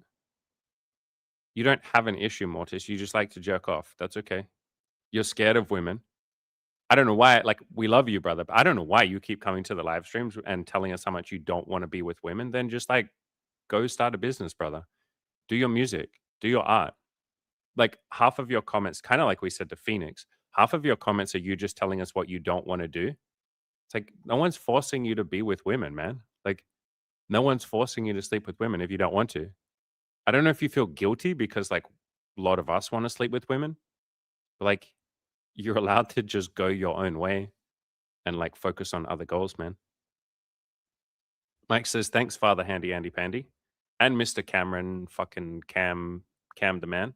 No, he didn't talk to me. He just talked to you. I was ignored. So yeah, that is rude Mr. Oxlong ignored me again. So yeah. He has been a little rude, I've noticed lately. I don't know if he's getting a big head because I made him a moderator. See how he's got that little icon next to his name? The little like tool. Some dude came on earlier. I don't know where he is now, but he was just like, "Who's bro on stream?" Like, assumingly talking about me. He's just like, "Who's bro on stream?" Which I thought was quite funny. I did see that, and I was going to read that out. Yeah, it was like Pednix said, "Who's bro on stream?" Who is the bro in the stream? Yeah, he just ducked in. He comes in for little bits at times. He's like, "Who's the bro on the stream?" Rich is always better than famous. Most famous people unhappy. Then he just left. Yeah, who's this bro on the stream? I'm exiting out. I'm not gonna watch this shit. My favorite saying I've realized from like Australia or New Zealand is that, you know, do you ever hear people say "fuck up"? Like "fuck up." It means shut the fuck up, but they just say "fuck up" because they can't be asked. I love that saying. It's like "fuck up." I do like that too. Yeah. Das Faultier says, you guys are helping us all in those ways and are interested. Yet, how are you doing besides the sex? I mean, besides the sex is like not the only thing that we have in our lives. Sex is probably the least thing that Cam and I like have in our lives or think about. I've said elsewhere, I like girls. Girls are like my 10th priority. Like at the moment, like I have 1,000 other things I'm doing because like I kind of handled it and I got my fill like for several years. I also landed in this country and got my fill for like 6 months. Like I am a I've said it. There's another video I did where I was talking about like blasting cruise with girls. It's just like, you know, sometimes you cruise, sometimes you see like one girl for a bit, then you go and see like 7 at once, then you go back down to like 1 or 2, it's like that. It's very up and down. Once you know how to draw the water from the well, I think you get the freedom to go and do it whenever you want. You just and also like you just asked the Samaritan woman to draw the water from the well for you. That's a little Christian joke for any of you boys out there that know what fucking Christianity is. That joke will hit hard to the one person who's read the Bible. But like, are you getting the girl you're seeing currently? We don't have to name anyone's names, but I'm seeing two ladies right now. Is one of them gonna like run a Tinder for you? Have you brought that up in conversation? You mean Molly? Mm-hmm. We have talked about it. She's really freaking nervous and terrified, but she's said a few times that she might set up her Hinge. Yeah. She almost did the other day. It's just she's a bit nervous. Yeah, because the world's going to end. I'm not going to be mean to a girl. That's stupid. I was going to say the world will end if you put a like a dating profile up online, obviously. But yeah, anyway. Sorry. She is nervous about better, like, family and friends. If a girl's doing it, like, oh yeah, fair enough. Yeah. If a girl's doing it, I feel like, oh, fair enough. But like, if it's a guy, I'm like, no, put that fucking dating profile up, you bitch. Put it up. Yeah. I think that's, you know, you and I love to call the guys we help bitches. We always do that. Yeah. You know, like we always we call everyone like a pussy and a bitch. We do that all the time. Yeah. Like, yeah. Mike says, "Daddy's thirsty. I don't give a fuck if you're a Samaritan." That is like literally Jesus's like. That's a quote from him directly. Chad He, knows the actual fucking line of the Bible. What the fuck? yeah, this boy's on fire. This boy's absolutely going to the good place. Anyone who knows what that reference is gets $1 billion. It's all good game says, lol, if one has no interest in women, you can guarantee become a billionaire with all the free time. Yeah. That's why I say to you guys all the time, like, if you're a little frustrated with dating or whatever, it's like, that's cool, man. Just like do some other shit for a while. Like, your life doesn't fall apart because you're taking a break from women or because you're frustrated with dating. It's like, just go do some cool shit, man. Even if you literally just sit around, play video games and hang out with the boys and enjoy your life and relax a little bit, do that without guilt and have fun with it. There Also, is a thought I we have didn't, in my head sometimes with this yeah. that is I have thoughts too sometimes. That's wild, man. We both have thoughts. I'm proud of you. Anyway, go. we leave the jokes to me, right? We agreed we'd leave the jokes to me earlier, man. Like, you're just embarrassing yourself. Fuck up. So the feeling I've had about, like, the thing that makes me feel guilty about not dating is this idea that one day I'm going to be old and unattractive, and therefore I have to make hay while the sun is shining when I'm younger. That's the only, like, thought I really get in my head, like, that, like, that tries to make me feel guilty about, like, not about, like, ignoring women. And I'm sure a lot of guys have had that one before, where they're like, I used to have it before I went bald, actually. When I was going bald, I was like, when I lose all my hair and when it's obvious, no girl will ever sleep with me again. So I have to fucking, like, I have to get as many lays as I can before I lose my hair. And then, as you are aware, Andy, I think about 1400% of my laser came after I was shaving my hair. So, like, it's basically the most fucking, like, stupid thought of my life was that, like, losing my hair would make it impossible to get laid when I've, wait. And I'm trying to work out how much it was as a percentage. I think I got laid 3 times before my hair was obviously balding. And so since I've hit triple figures since then, you would suggest that, like, nearly over, like, 90, like, fucking 8% of my lays or whatever have come with no hair. Yeah, and I used to be paranoid about having, like, gray hairs in my beard. I've now had 3 women specifically, like, laying in bed with me, stroking my beard. I haven't said anything about, like, white hairs or anything. They're stroking my beard and they're like, I love the white hairs in your beard. It's so sexy. And I've done a few coaching calls with older guys in their 50s, and they're like, do you know how many women compliment my white beard and shit? And they're like, wow, it's so sexy, daddy. And that used to be, like, one of my insecurities. So yeah, I'm not convinced that there's, maybe when you're like 70 or something, maybe you're a little bit too, even then. If you're a man in your 40s and you find women in their 30s attractive, you must have a really easy time with it, legitimately, because most of the guys who are in their 40s are, like, overweight. So just lose all the weight, and you're probably ahead of most other guys your age.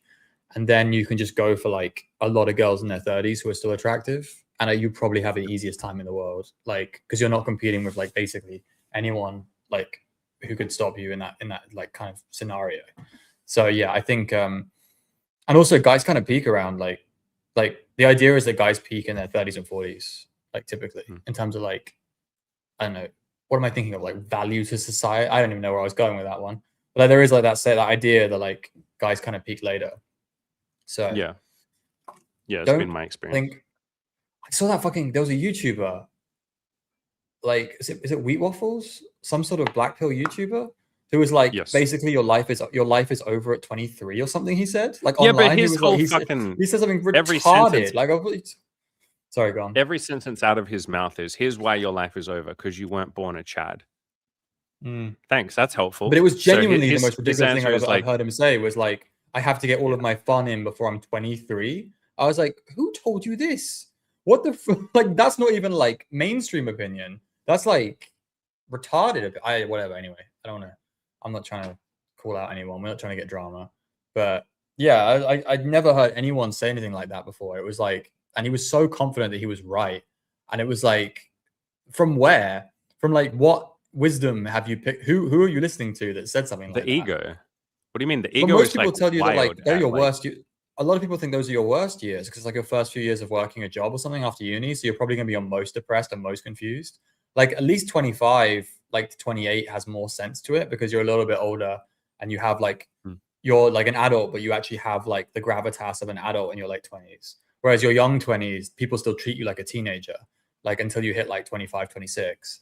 So yeah, it's actually one of the stupidest things I've heard anyone say who gives, like, advice to men. Legitimately, I don't against like all of his other stuff, which is like, you know, measuring cancel tilts and shit, or the arrow stuff. Arrow Twitter is amazing. If anyone has not seen Arrow Twitter, I fucking love it. Oh, They I know like what you mean. yeah. I still am not sure if it's a parody, and no one can convince me if it is or isn't. You mean the one where they talk about like body language and being like an Yes, alpha male and shit? and they draw like random arrows that aren't even necessarily like the arrows aren't even necessarily accurate to like the body language. It's just drawing like Yeah. random arrows to like pretend Does like anyone someone's does alpha anyone know or something. anyone know what we're talking about? Because I'm trying to find it. It's like Green Line or something. It's just called like Green Yeah, Line. is it Green Line? But it's always like this guy's alpha because he's like in this direction. His like, but his pelvis is like pointed towards the girl, so therefore, like his feet are away from the girl, but his pelvis is towards her, which demonstrates he has sexual aggression, but he's not needy because his feet are going the other direction. It's shit like that. I'm not even like overly doing it. Like Rivellino. that's basically It's Rivellino. yeah. It's Rivellino. Thank you, Chad. Thank you. I'll show it off if I can find him. Now I It's can't not find real. his. It can't be. It's a parody. It's got to be a parody. It's a really good parody, I think. But it's very like it's very good. If it's a parody, it's very good. If it's real, it's like the weirdest thing ever. It's not Rivellino. That's not the right spelling because I can't find it. But it's something like that, man. Anyway, basically, a guy just there's all these pictures of like people's body language, and then they overanalyze every fucking angle of it and be like, he's a beta male because he leaned in for a hug with a girl. Okay, It's all coming I guess from he's a beta Mystery male say then. it's all coming from that era where Mystery told everyone that they had to talk to girls like over their shoulder. That's entirely where it's come from. It's like that era of pickup artists where like you have to do everything over your shoulder so that it looks like you don't actually care about them. Das Faultier says, can't believe I'm saying this because it sounds if I'd be a paid viewer. We don't need to pay anyone, motherfucker. You guys pay me. But during the last 2 years now, I went from 100 kilograms to 70. Amazing, dude. Doubled my income because I listened to most of your advice. Yeah, because the advice is fucking simple, man. It's just like take some baby steps, work on yourself, just keep showing up, like give yourself permission to suck. You did the work, man. It's cool that the advice helped, but Yeah, you're the you one who did showed that. up. Yeah, Bro, bro. you did Yeah. that. Don't thank Andy. Yeah. Don't thank Yeah, Andy. exactly. Don't Yeah. don't watch any more of his How videos. dare Just you? like How dare you, just go piece of away. shit? Andy did Thank nothing. me. Andy did nothing for you. Like Yeah. it was all you. Fuck and like this you don't have guy, to give him man. anything else. Fuck this guy saying thank you to me when he did the work. You know what? I think we ban this guy, idiot. We love you, man. I'm joking. I'm clearly joking. You put in a lot of work. That's amazing, man. I appreciate the nice words. But yeah, all I ever do is open the door for you guys. It's like that quote from The Matrix. Like, I only show you the door. You're the one that has to walk through it. So you guys are the ones putting effort in. You go on to Bro, say the like, only what- section I am. Yeah, go. I was going to answer this, but you're going to read it out. Oh, okay. Go for it. It says the only section I am quote unquote lacking in is women. I could come up with a lot of excuses. You don't need to come up with excuses, man. That implies that like there's blame or you should feel guilt. But again, if I reflect on your advice, it boils down to not approaching enough women. Yeah, you just go talk to some more girls. By the way, like as Xander's saying something about like it's not pure numbers. It isn't pure numbers. It's just that like numbers are necessary to figure out. Numbers are like necessary to figure it out. And I'd rather you work on getting the numbers in first and then figure it out with the numbers in your pocket, like with the ability to approach a lot of girls. So it's like for a lot of guys, like they just have anxiety and they have to get over it. And that's pretty much it. And then there are another section of guys who are a little bit in need of some help with regards to like how they talk. But maybe they need to help. Maybe they need their whole look over, like, style changes, etc. They need like to understand like how they're talking to people, that kind of stuff, which is all like I guess game, but like Andy and I don't really call it game. It's just talking to women better. And then after that, there are some people who are even beyond that, don't have a lot of luck, and then they need even more work. But eventually, most guys, like do I say it's unfair? Like some guys need more work than others, and is that unfair or is that just like reality? Do you know what I mean? It's just some true. And some guys may need to even move location to get somewhere like where it's easier to get some experience. Like I would tell everyone move to an easy location because you're going to do much better with success than you would do like grinding a hard location without any success. Like I don't think trying to make it work in a hard location does anything for you that much. And there are guys who disagree. They're like, oh, you have to get laid in the hardest places, otherwise you can't get laid anywhere. It's like, no, I want you to actually go and like sexual experience matters too. Like your comfort levels with girls matters too. And if you're just getting absolutely fucking nothing in your location, then maybe it's better to go somewhere and get the experience you're lacking in terms of like that comfort and that sexual and physical experience too.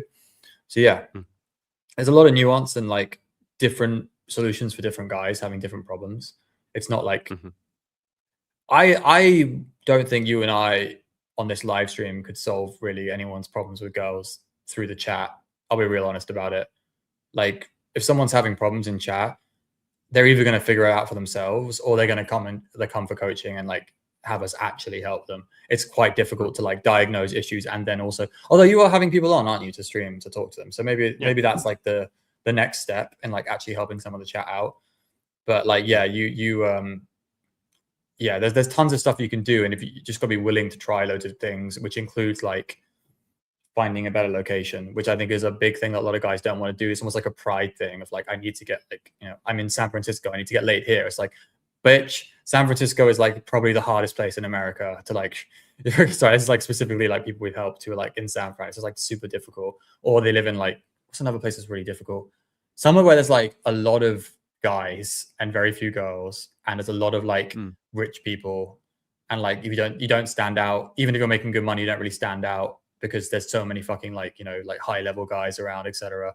That's like exactly what San Fran is. And we've had people who struggle there like that for those kind of reasons. And Xander, you specifically,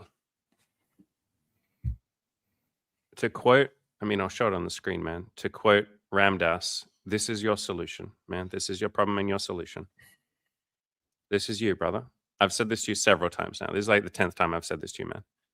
Your problem is you're too busy holding on to your unworthiness. Mortis, this is you too. Both of you have been given solutions multiple times now. In fact, like if you guys go back and watch the recordings, to both of you, I have told you the answer like 15 times. You just don't want to listen. You don't like the answer. You want some big, complicated answer. But Xander, you in particular, you have literally had success from approaches. You dated a girl for 5 months. You're just ungrateful as fuck about that. I have literally never once heard you say, holy shit, I'm so grateful. I've done something beautiful. Look how much I've achieved. Wow, like I'm so awesome. I've never heard you say that ever once. The rest of us have said that to you a lot of times. I've never once heard you say, wow, I'm doing a pretty great job. I think it's insane that I got a girlfriend and I'm this nervous. I'm this anxious. I'm this hard on myself. I'm clearly not confident or comfortable when I talk to people. And yet I still managed to get a girlfriend. Wow. Holy shit, isn't life beautiful? Wow. I can't wait to go and get the next girlfriend. Never once heard you talk like that. Why the fuck would the universe give you more of what you want when you're not even grateful for what you've already had? Phrased a little bit more tangibly, why the fuck would women sleep with you when you don't appreciate them? Like, being real with you, brother, why the fuck would women sleep with you when you don't appreciate like what's already happened and landed in your lap? I'll keep repeating myself and giving you the same solution until you listen, and you might never listen, and that's okay. A lot of people don't. But again, brother, you are so busy holding on to your unworthiness. You are so attached to your story of, it's so easy for Cam and Andy. No, it wasn't. And you're so busy holding on to your story of like you wrote here. I don't know how the fuck you guys do it. You get so much sex and dates and, it's not fair. You guys live in an alternate universe, in a separate universe. Yeah, a universe where we're fucking humble and we did what needed to be done, man, over years. You have been doing this for 6 months, motherfucker. I've been working on my sex and dating life for 10 years. Cam's been doing it for like 6 or so years. Like, what the fuck, man? Like, you just haven't done the thing and you're not doing the thing that's being told to you, that's being repeated to you. So you're not going to get the result. Even that's not true. You will get the result. You're literally getting the result. You're just not grateful. You're literally getting the thing, man. You're just not sitting there and saying, hey, thanks, universe. Thanks, women. Thanks, guys, for helping me. Like, it's you, brother. Yeah, I was going to cut this monologue off. I've got to go. So I want to cut this monologue off. You were very monologue-y there. Yep. Appreciate you, my legend. Thank you for coming in. Bye, guys. Namaste. Wait, no, that side. You gotta salutes in the chat. Mike says 30 kilogram weight loss. Good fucking shit, bro. Absolutely. Absolute legend. Dasfaultia says, thank you for showing me the door then. I appreciate you too, man. And by the way, Mortis, everything that I said there to Xanders applies to you too, man. Like you're asking the question again for like the 50th time. You know, how are you supposed to be liked by girls? You already are, you just don't appreciate it. If you want the girls to like you, you say, hi, I like you. Would you like to go on a date with me? And some of them will. You show sexual interest and they repeat that back at you. You said, I'm genuinely thinking of going to Southeast Asia for a month. I think that would be amazing, man. I think you'd have a blast. I have like a friend over there in Thailand, in Bangkok, and he absolutely freaking loves it there.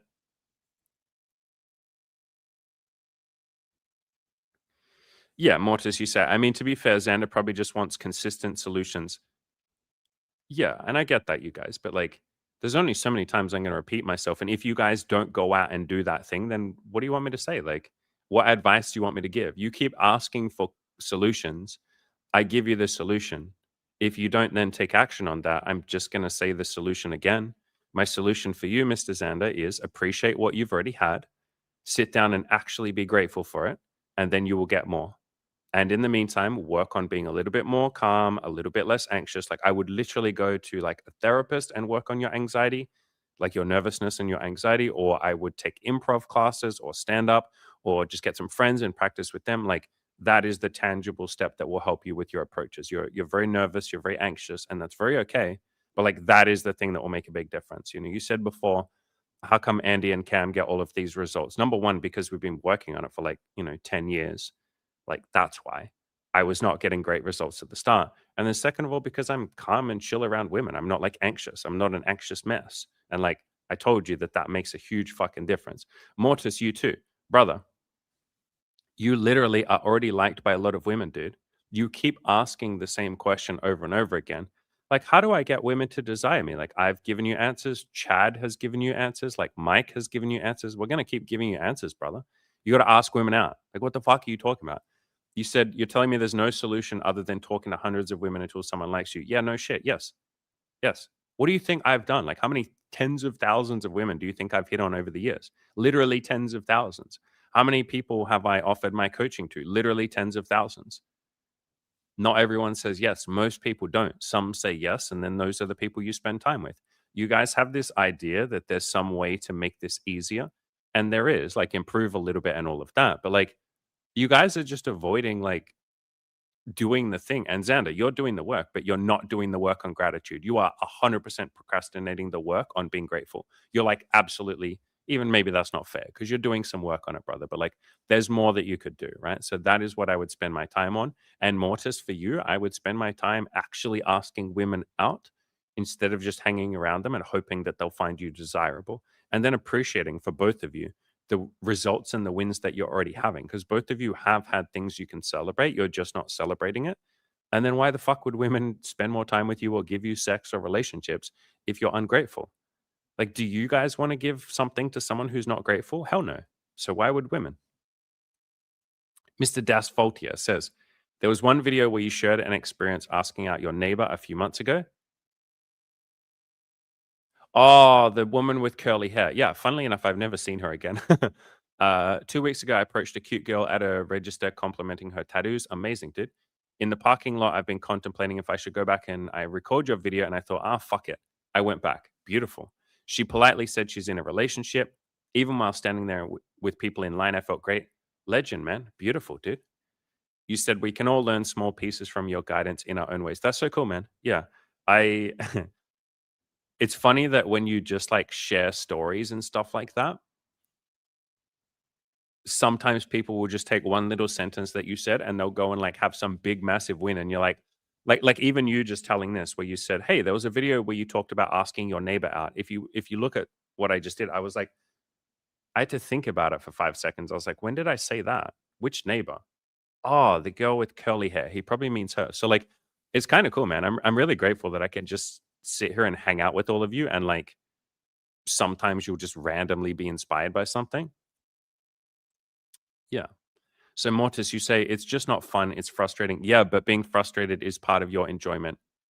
Like I say this a lot, you're getting something out of complaining. You're getting something out of being unhappy. So are you, Xander. And that's very okay. Like, that isn't to guilt trip you guys or shame you.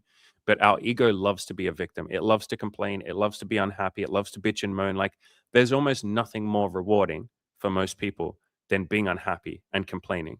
Like, you basically get off on it. If it wasn't enjoyable, you guys wouldn't keep doing it literally every day of the stream, would you? You'd be like, this fucking sucks. Like, if it really was so frustrating that as much as you say it is, then you'd change it.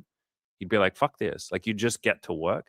And you guys are doing some of the work, but you guys are in the beginning stages. And Xander, you're a little bit further along, man, because you've done lots of approaches. So you're not in the beginning stages, but you guys are just now starting to like learn that I don't have to be frustrated. I'm allowed to do something about it. I say this all the time, guys. Grab a copy of the Play to Win video course if you don't already and do the exercises that are in it. It is literally a course on rewiring your brain and being more positive. You can also read Stoicism books, and all of those are free. You can read Byron Katie's book, Loving What Is. That would have a massive impact on both of you. But the moment that both of you decide you no longer want to be frustrated is the day when you'll start to let go of some of that. But right now, that frustration is giving both of you a payoff. Like, you guys get attention. And I'm not even saying that you're like attention seekers or something. Like, you guys are not. You're normal dudes, right? But like, having a spotlight of an entire stream focusing on you for a long time, which we have at this point. We're like 13 days in, and Xander and Mortis, like, you guys have asked a lot of questions, and you guys are doing a brilliant job of that, by the way. But like, we've spent a lot of time like giving a lot of, or both of you, lots of love, haven't we? That feels nice. That feels fucking nice to just be heard for the first time. Like, are you kidding me? Someone actually gives a shit about me and cares that I'm sad. And there's almost like an intoxication in that. It can, like, at first it's just validating and it feels nice. And it's like, holy shit, someone cares about me. Thank God. But then it can almost become like, maybe not an addiction, but like a habit. But at some point, us, the stream, are going to say, come on, guys, like, how many times do you want us to repeat ourselves? How many times do you want us to keep giving you the same advice? Go and actually do something with the advice, and then something will change. When I used to own a forum, I had a forum that I built and run. We had a rule on there that if you keep asking the same question over and over again, and people keep giving you the same answer, if you don't take action, you will get a warning, then you will get a second warning, and then you'll be banned. And we were like, I don't want to say ruthless, but we kept to that rule. We banned a lot of people, like a lot of people, because they would just keep asking the same question. And I'm not going to ban you guys, so don't stress. Like, I'm not going to ban either of you, but like, we did ban people on the forums, a lot of people, like hundreds of people, because they would just keep asking the same question. We would give them the same answer, and then they would just try and ask the question in a different way, which both of you do it. It's almost like a sneaky way of doing it, where you're like, well, I know they're just going to yell at me and say, like, go do this action, like, take this action. So I'm going to ask the question in a different way. Or like Mortis, I'm going to ask it in a hypothetical. I'm going to say, hypothetically, if I had $10 million, it's like, dude, go hit on women. Yeah, but I don't know if I wanna date women. Okay, then don't hit on women. Well, actually, I do wanna date women. Okay, then go hit on them. Well, I just really wanna be desired. I know, go hit on them. Yeah, but I just don't think that I'm lovable. I know, work on that and go hit on them. Yeah, but you guys, it's just like, do I really have to hit on hundreds of women? Yep, but go talk to one right now. Go do it. Like, you're gonna keep asking the question in all these different ways. And Xander, brother, I know you are both suffering, but Xander, you do the same thing, man. Like, you guys keep saying like, "This is just hard, man." I know. I've been there, motherfuckers. Like, that's the point of this channel. Yeah, but it's really difficult. Yeah, no shit. I've coached thousands of men at this point. I know it's fucking hard, dude. Like, you're not telling me any crazy wild shit I didn't know. Yeah, but I just want to be seen and heard. I know we're here for you guys. Like, we're listening. We're like, I can't imagine you getting seen and heard more for free too, by the way. An entire audience and community here with you. But if you keep like having the same struggles, at some point, guys, we're just gonna almost like not lose patience with you, but I guess it is that. We're just gonna be like, come on, guys, like, do you want to be unhappy? Like what are we doing here, guys? Like, do you want to change? And at some point, it can be worth realizing, like, maybe I don't want to change. And there's no shame in that, but I would at least be honest about that. Like, if you guys, like Xander, if you want to keep being unhappy while you talk to girls, you're allowed to. If you want to be miserable while you go and do another 1,600 approaches, you're allowed to do that. Like, just own that though. Be like, I want to be unhappy. I want to be grumpy.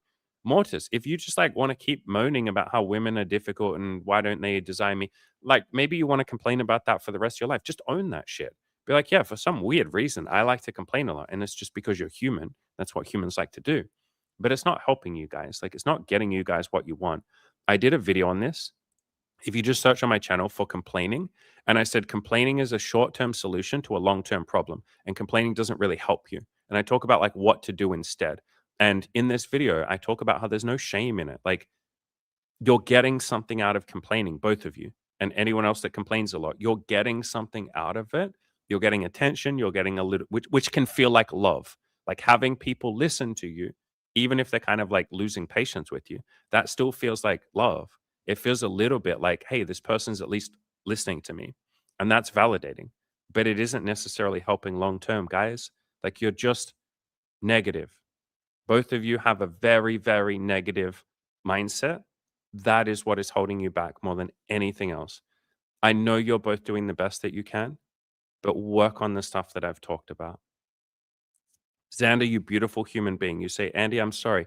What did I say before, brother? There's no guilt. You see how the guilt pops up? There's nothing you need to be guilty about. You might have some guilt.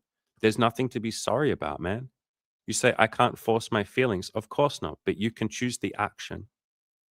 Focus on the next step, man, which for you is practicing some gratitude. Grab a copy of the Play to Win video course, man. Start working on that positive mindset. Like, that is the thing that I would work on. I've said it to you 100 times. Like, focus on gratitude. Get out a piece of paper and write down 50 reasons why you've already been a success. 50 reasons why you've achieved big things. 50 reasons why you're proud of yourself. However you want to phrase it. 50 reasons why you're doing a good job. You said the honest truth is that I can't see my results as anything but poor. That isn't true, brother. That's where you're stuck right now. But can't is a dirty word. Right now, I don't know how to see my results as anything but poor. That is a truthful statement. But can't is the end of all discussion. And can't is not true, man. There is always something you can do. In the Play to Win video course, there's a chapter on that called Every Problem Has a Solution. Can't is like the end of you trying. You can, man. You're just in the beginning stages of learning gratitude. You're in the beginning stages of learning how to have a positive mindset. You're in the beginning stages of learning how to give yourself credit. You're a beginner at those things, but that is not the same thing as can't. Can't implies that it's helpless and it's over, and it's not, brother. You said, but if you don't want me to talk about this anymore, I won't. I understand that feeling of like defensiveness and wanting to run away. Believe me, I get that. But nothing that I've said in this stream is me saying, I don't want you to talk about this anymore, man. I've kind of said the opposite, haven't I? Didn't I say I wouldn't ban you guys? Like, I have no interest in banning you or Mortis. We want you to be here, brother. We just want you to love yourself a little bit more. And if you struggle with that, that's okay. Just like you, I am a human being. And sometimes I'm not going to be super patient with you guys. Like, and that's just like part of being a person. Sometimes you guys are not going to be super patient with yourself or with me or with women or with this process. We're all human beings who get emotional sometimes. We're all trying to do our damn best to be as positive as we can. We were all born without really an instruction manual to life, or with no real idea of what the hell any of this is or what we're supposed to do. I am walking that path with you, brother. None of us are above you. And maybe sometimes it might come across like I'm saying that, but that's definitely not what I'm saying. I'm walking this path with you, brother. And it's not that I don't want you to talk about this anymore. Talk about this as much as you want, man. I am going to keep saying the same thing to you, though, over and over and over again. And this speech that I'm giving you right now, because I've given a lot of these speeches over the years, part of you wants to run away or be defensive or be like, fine, if you don't want me to talk about this, I won't, man. I'm sorry. Like, you want to sort of shut down, but try just sort of like looking beyond that and listening to the words and the intention of what I'm saying here, man. I am giving you this speech because I care about you, because I want you to win. I want you to be happy. I want you to feel gratitude. I want you to enjoy what you're doing. If I really didn't want you to talk about this, if I really didn't want you to be here, wouldn't I just ignore you? Wouldn't I just ignore you and Mortis and just not have anything to say to you guys? I've just spent the last like 30 minutes or 20 minutes talking directly to you guys because I can see that you're in pain. And sometimes these kind of speeches are what people need, or these are the kind of speeches that enact some change. Sometimes they don't.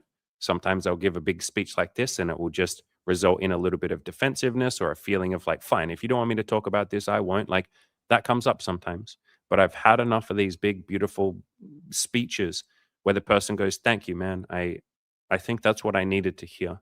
And I've had a lot of these speeches given to me over the years. You cannot imagine how many times I've been told blunt truth. In fact, Xander, I read out a speech that someone else gave me when I was in your exact situation and I'd been doing all of these approaches and I wasn't having sex and I felt like I'm not getting results. And someone gave me a big, hard speech. His name was No Strings Attached. And he basically said, Bro, what the fuck are you doing? Like, you're the one that's not really trying to get laid. You're the one that's not actually going all in. You're the one that's not enjoying this process. You're just complaining because you're not getting results. Like, Andy, change. And I did. And that speech was beautiful. And I'm so grateful for it, even though at the time I was kind of annoyed at the guy for giving it. So sometimes we feel a little defensive. Sometimes we feel annoyed. Sometimes you might hate me for what I'm saying, but understand that I'm always saying it with love because I believe in all of you and I want to see you guys win. I want you to be happy. If you want to be happy, I want you to have a positive impact on yourself and your friends and women you date and all of that. I give these speeches not because I'm losing patience with you or because I'm frustrated. There is a little bit of that too sometimes, but it is because I care about you, man. If I really didn't care, I would have just ignored you. All right. Das Faultier says, I've been following your advice, being the good person in the world. Beautiful, man. Giving compliments, opening conversation in welcoming manners to random strangers. I love that, dude. I believe this has helped me in approaching women. Yeah. So, to maybe back up a little bit, Xander, like this is the kind of stuff that I'm talking about, man, where you like really appreciate and you're like super happy and grateful for every approach rather than seeing it as a chore. Xander, right now you're sort of stuck a little bit in this like frustration of it. And Xander, I would almost tell you to take a break, bro. Like take a little break and just chill and like just go enjoy people, man. Like you don't have to hit on them. You don't have to keep approaching. You don't have to be desperate to get laid. You're almost like so caught up in the neediness for results. And that's okay, man. But you're so caught up in the desperation and the neediness for results that you're not enjoying the process anymore. And lots of the time we fall into that. Fuck knows I've been in that a lot with business, with women, with everything. And sometimes it really helps to just take a step back and be like, why am I even doing this? Like, Xander, why are you trying to have sex? Because you think it will make you happier. But you're right now sort of neglecting happiness or you're sacrificing happiness. Like you approaching right now, it just seems to be making you unhappy. Why would you sacrifice happiness to do the thing that you think will make you happier? So I'd take a little break if you want to, man. Like I invite you gently to take a break, to just chill, to be like, maybe I just won't talk to women for a week and I'll just enjoy my life. Maybe I'll hang out with my friends. If you don't have friends, then fuck, I would work on that. Like that's a big thing. Enjoy some hobbies. If you don't have hobbies, then I'd work on that. But you're very attached right now, Mr. Xander, to this working out. And yeah, I get that you want it. You want it to work out. You want some women. You want sex. You want to prove yourself and all of that. I get that. But that desperate attachment and that neediness can just drive us down into misery. This is allowed to be fun. You don't have to suffer to reach your goals. So thank you, Mr. Das Faultier, for, I guess, giving us a beautiful example that you're allowed to just like enjoy life, man. Yeah. Das Faultier also says, what I need to what I do need to still work on, there's nothing you need to do. What you're allowed to do, what you're allowed to work on, is you find it difficult approaching women if it feels like there's not been a click yet. Yeah. And what can help, man, is to realize that like you can just, like you're going over there to see if there's a click. Like you don't have to have a click first, if you get what I mean. Like you're walking over there and you're saying, Hi, I thought you were cute. I'm a bit nervous. I wanted to say hi. Then you're seeing if there's a click. Like Molly, for instance, when I first hit on her, there was no click. Like I didn't know her. She was a stranger. She walked past me. As soon as I said, "Hey, I know this is random. Like, you're super cute. I wanted to say hi." She immediately was like, oh my God, shut up. Oh my God, I can't believe this is happening. Oh my God." And then boom, instant click, right? And then we start talking for a bit and she's into spirituality. She follows a lot of the same authors and people I do. She asked me about my job. I tell her I'm a life coach. She's like, "Oh, wow, that's so cool." Like we clicked really well, but you don't have to have a click first. You're going over there to see if there's a click. That's the point. You're going over there to like literally initiate and say, is there a click here? SK says, Xander and Mortis, have you guys bought the video course? Mortis says, yeah. So I just make sure you do the exercises in the video course. Talking about the play to win video course. Don't just like watch it. It won't do anything. Like it is literally an actionable course. You need to like do the actions in it. JW says, my problem is it's not a problem, brother. It's an opportunity. My opportunity is when I'm with women, I get attached. So the opportunity is to be a little bit more outcome independent or a little bit more self loving or a little bit more peaceful or any of that kind of stuff, right? There's an opportunity here. It's not a problem. Uh, I get afraid that she'll leave. I mean, she might, man. So I would play around with this, dude. I'd get out a big piece of paper and be like, what am I so afraid of? And you said, I'm afraid she'll leave. But like, go deeper than that. Like, what bad thing happens if she leaves? What are you afraid of? I'm afraid that means that I'm a loser and people don't want to be here. Okay. What bad thing happens if some person thinks you're a loser? There's also an article, man, that will really help with this. If you go to killyourinnerloser.com/IDGAF, which stands for I don't give a fuck, I wrote an article on basically how to be like more outcome independent, like how to let go of like some of the fears. So this article here, 10 ways to build an I don't give a fuck attitude, letting go of other people's opinions. And I have a bunch of exercises in here of like, I don't need this woman's approval. Maybe not that one. What do I think about this? Like, she might think I'm a loser and that's why she left. And it's like, yeah, but what do I think? Do I think I'm a loser? And if you do, I would work on that. Like, and this talks about how to do that. So yeah, I would go check out this article, my friend. That will help a little bit. But yeah, I would just sort of dive deeper onto this, like what are you really afraid of? Like, she leaves, okay. People leave all the time, man. To quote Byron Katie, people come into my life and people go out of my life. I love it when they come and I love it when they go. Some of her books might help you as well, man. Like maybe loving what is, or I need your love. Is that true? That will help. But yeah, like everything you're talking about here is very normal. I say this all the time. Everything that all of you guys are feeling is very normal. And yeah, sometimes I might give you a big passionate speech to try and like really shake you and give you that like change that you guys are wanting. But like all of the feelings you guys are talking about is like all the stuff I went through. Pednix kind of says what I'm gently getting to as well. Yeah, this is basically what I was gently guiding you towards, Sander. So Pednix says, I honestly don't see the point in approaching if you don't enjoy doing it. If it's only viewed as a means to a relationship or sex, then it's extremely inefficient and becomes a chore. Yeah. And like Xander, I just think that's where you've got yourself caught up, man. Like, I think you're in a mindset of like, this is a chore. This is this like annoying, painful thing that I have to go and do so much of. And it's like, if it's not giving you a reward, then I would find ways to make it fun. I've done so much content on how to make approaching really fun, like a lot of content. You can get friends to go out with you. You can set yourself little challenges. You can start to just be grateful for every single woman and every approach. You can listen to podcasts, like listen to positive shit. Play the play to win video course in your ears when you go out to approach. Like, focus on brainwashing yourself into being a bit more positive, but find ways to make this more fun. You can even make approaching something you just do as you live your normal life. Like, there's a million different ways. You could start only approaching at social events, like go to meetup.com, especially because you live in Melbourne. There are so many social events. Like, go to social events and just hit on women there. That feels more fun because you're in a group. Try different environments, try approaching in different places, try telling some jokes when you approach. So it's a little bit more fun for you. Try having more fun with this. Like, try a million different things, but I would find ways to make this more fun, man. Because exactly like Pednix is saying, if it's like a chore, you're not going to want to do it. And I think that's the place that you're at. Whereas, you said before, Andy and Cam, how come you guys are having so much like results? And this seems almost like you live in a different universe. Yeah, when you're grateful for everything, you literally do live in a different universe because people want to be around you. People want to be around the person that's grateful and enjoying what they're doing. Like, I literally say to women, I'm grateful for you. I literally say that in the moment when I hit on them. When they say they're single, I'm like, oh, that's awesome because like you're really pretty. And like, I'm just happy, man.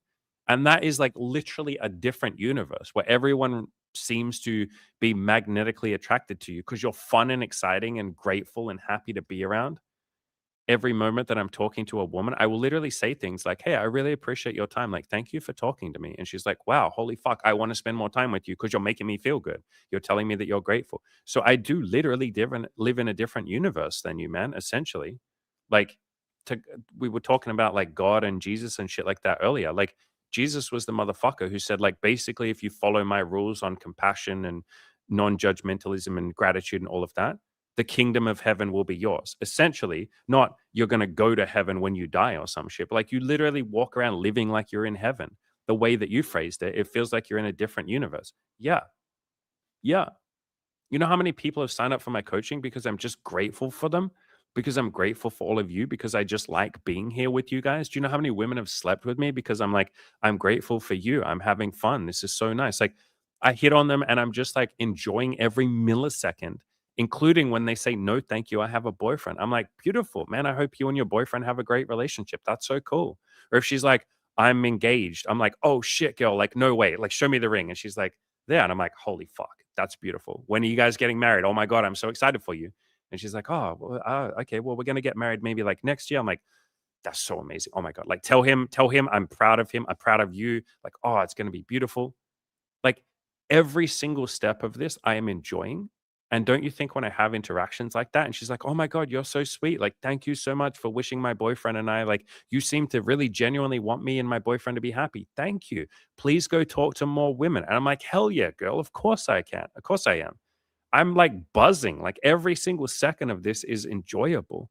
Do you know how much? And it's funny, Xander, because you've said this to me a couple of times, and a couple of the rest of you have too. You literally said, man, Andy, I don't know how you keep showing up to these live streams for several hours every day. I don't know how you do this, because I enjoy this. But if this was a chore, in other words, if my mindset was a little bit poor or a little bit negative, then yeah, this would be a fucking chore, sitting here with you guys, coaching you for 2 fucking hours, and then going to like 2 or 3 more calls today, and then working with all my VIP clients and coaching all of them, and then answering all of my emails and being there for those people, and then being there for all of my friends, some of whom are going through struggles and shit like that. Yeah, this would be a nightmare life. You know how much I could say this business is a fucking chore, bro? I spend like probably 8 to 12, sometimes even 14 hours coaching people, mentoring them. And then I do that with women I date too. Jesus, like, every single second of my life is essentially spent being there with other people or for other people. I could label that the world's biggest chore. Could you do that, Xander? And like, you're capable of it. But like right now, with your mindset, could you be there for people for 14 hours? You'd probably say that's the world's biggest drag. Oh my God, I'd rather die than do that. But because my mindset is one of gratitude and positivity and connection and appreciation, and that's something you just build, man. I didn't just wake up with that. That's the point of the Play to Win video course. But because my mindset is gratitude based and I'm happy and I appreciate it, spending 2 hours, it's now been almost 2 hours, 2 hours with you guys every day at 7 a.m. in the morning is like the most beautiful thing I could ever imagine doing. And then I'm going to spend another couple of hours on the next coaching client, like the call with them. I'm going to love every second of that. It's not going to be a chore. It's all mindset, man. You can't see that right now because your mindset is a bit negative, and that's okay. Mine used to be fucking way more negative than yours. You're actually more positive than me. You too, Mortis. You guys are both more positive than when I was depressed and suicidal. But mindset, it is 100% your mindset for both of you that is holding you back. You can't see it because you're not on the other side of it. It is literally your mindset. 100% only your mindset. And that seems so wild to both of you now because you're like, but that's not tangible. Yes, it fucking is. Everything flows from mindset. Again, I'm going to repeat this. I'm going to spend probably 12 hours a day today being there for people and coaching them. You guys would call that utterly exhausting.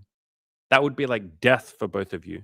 And it used to be for me too before I had a more positive mindset. But this is going to be invigorating because I don't see it as a chore. I see it as fun. I see it as a privilege. I see it as a gift. Xander, every second that you're out there talking to women is a fucking precious gift if you would just stop saying that it sucks. It's mindset, guys. It's 100% mindset. I almost want to finish with that TED Talk. I almost want to finish with that TED Talk. I think I might finish with that little speech for you guys. But yeah, it's mindset. Mike, you say it better not be 7 a.m. for you, bruv. Yeah, I'm up at 4 a.m., brother. That's the point that I'm making. I'm up at 4 a.m. and I'm coaching people.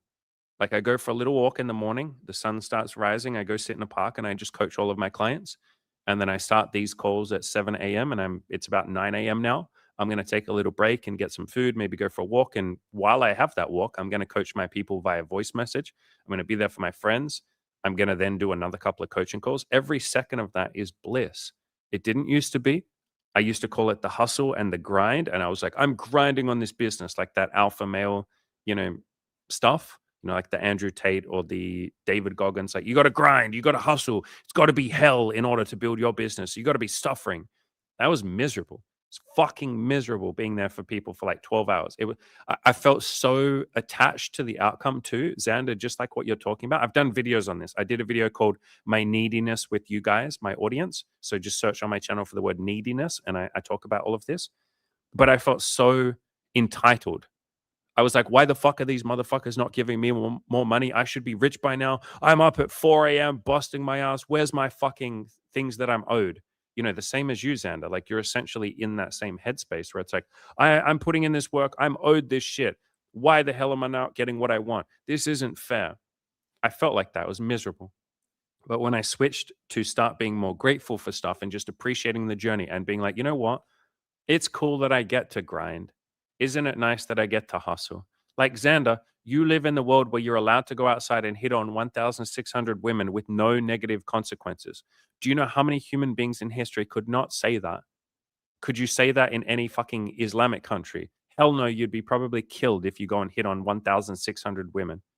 Could you say that throughout history if you were like a poor person or a commoner or something in like the Roman Empire?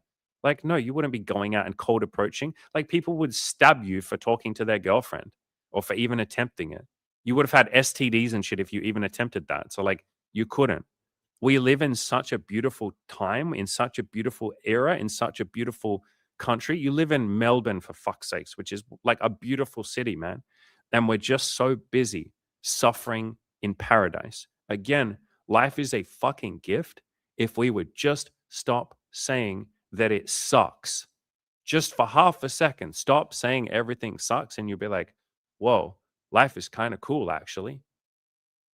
Mortis, to answer your question, did I get the song? I did. It was fucking cool. I listened to it. Hell yeah. I will probably play it on stream tomorrow. But yeah, guys, you absolute wonderful human beings, you wonderful fucking beautiful people. It is okay to have all the feelings that you're having. Xander, keep showing up to the stream. We want you here, you beautiful bastard. Just attempt, attempt, attempt a little bit of positivity. Grab the Play to Win video course. You didn't answer SK's question as to whether or not you have a copy. If you can't afford it or you don't feel good about giving me money, email me and I'll send you a copy for fucking free.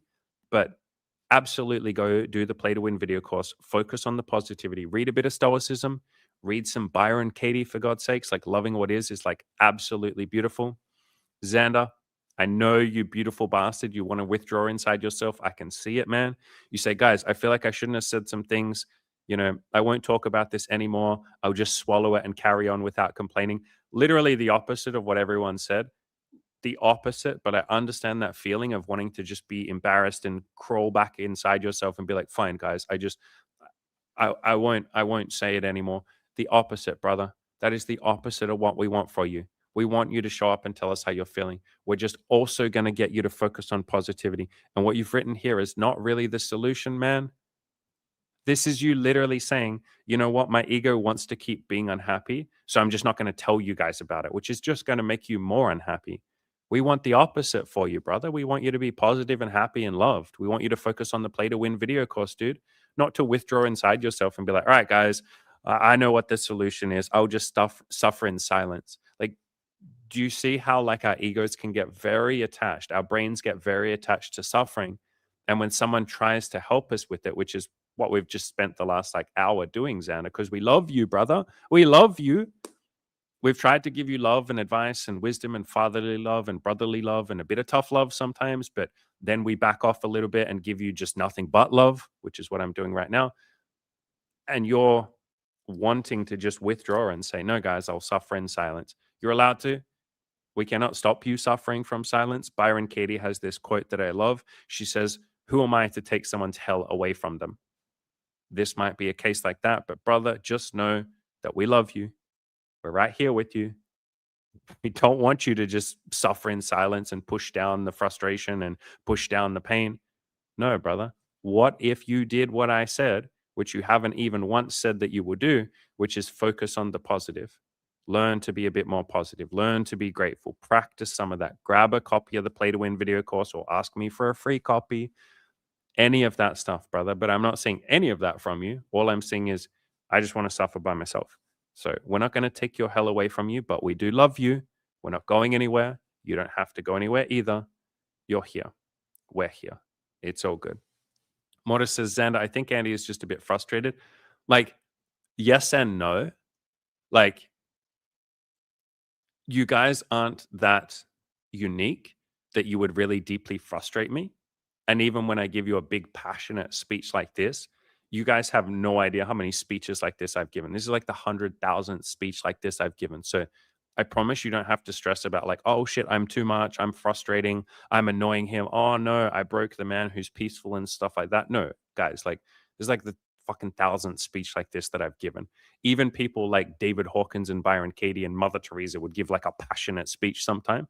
And yeah, there's everything inside of you that wants to then withdraw and be like, oh, fuck, I'm being yelled at. And it's like, no, man, we love you. We're trying to fucking like give you a passionate, exciting, motivational speech because we want you to be happy.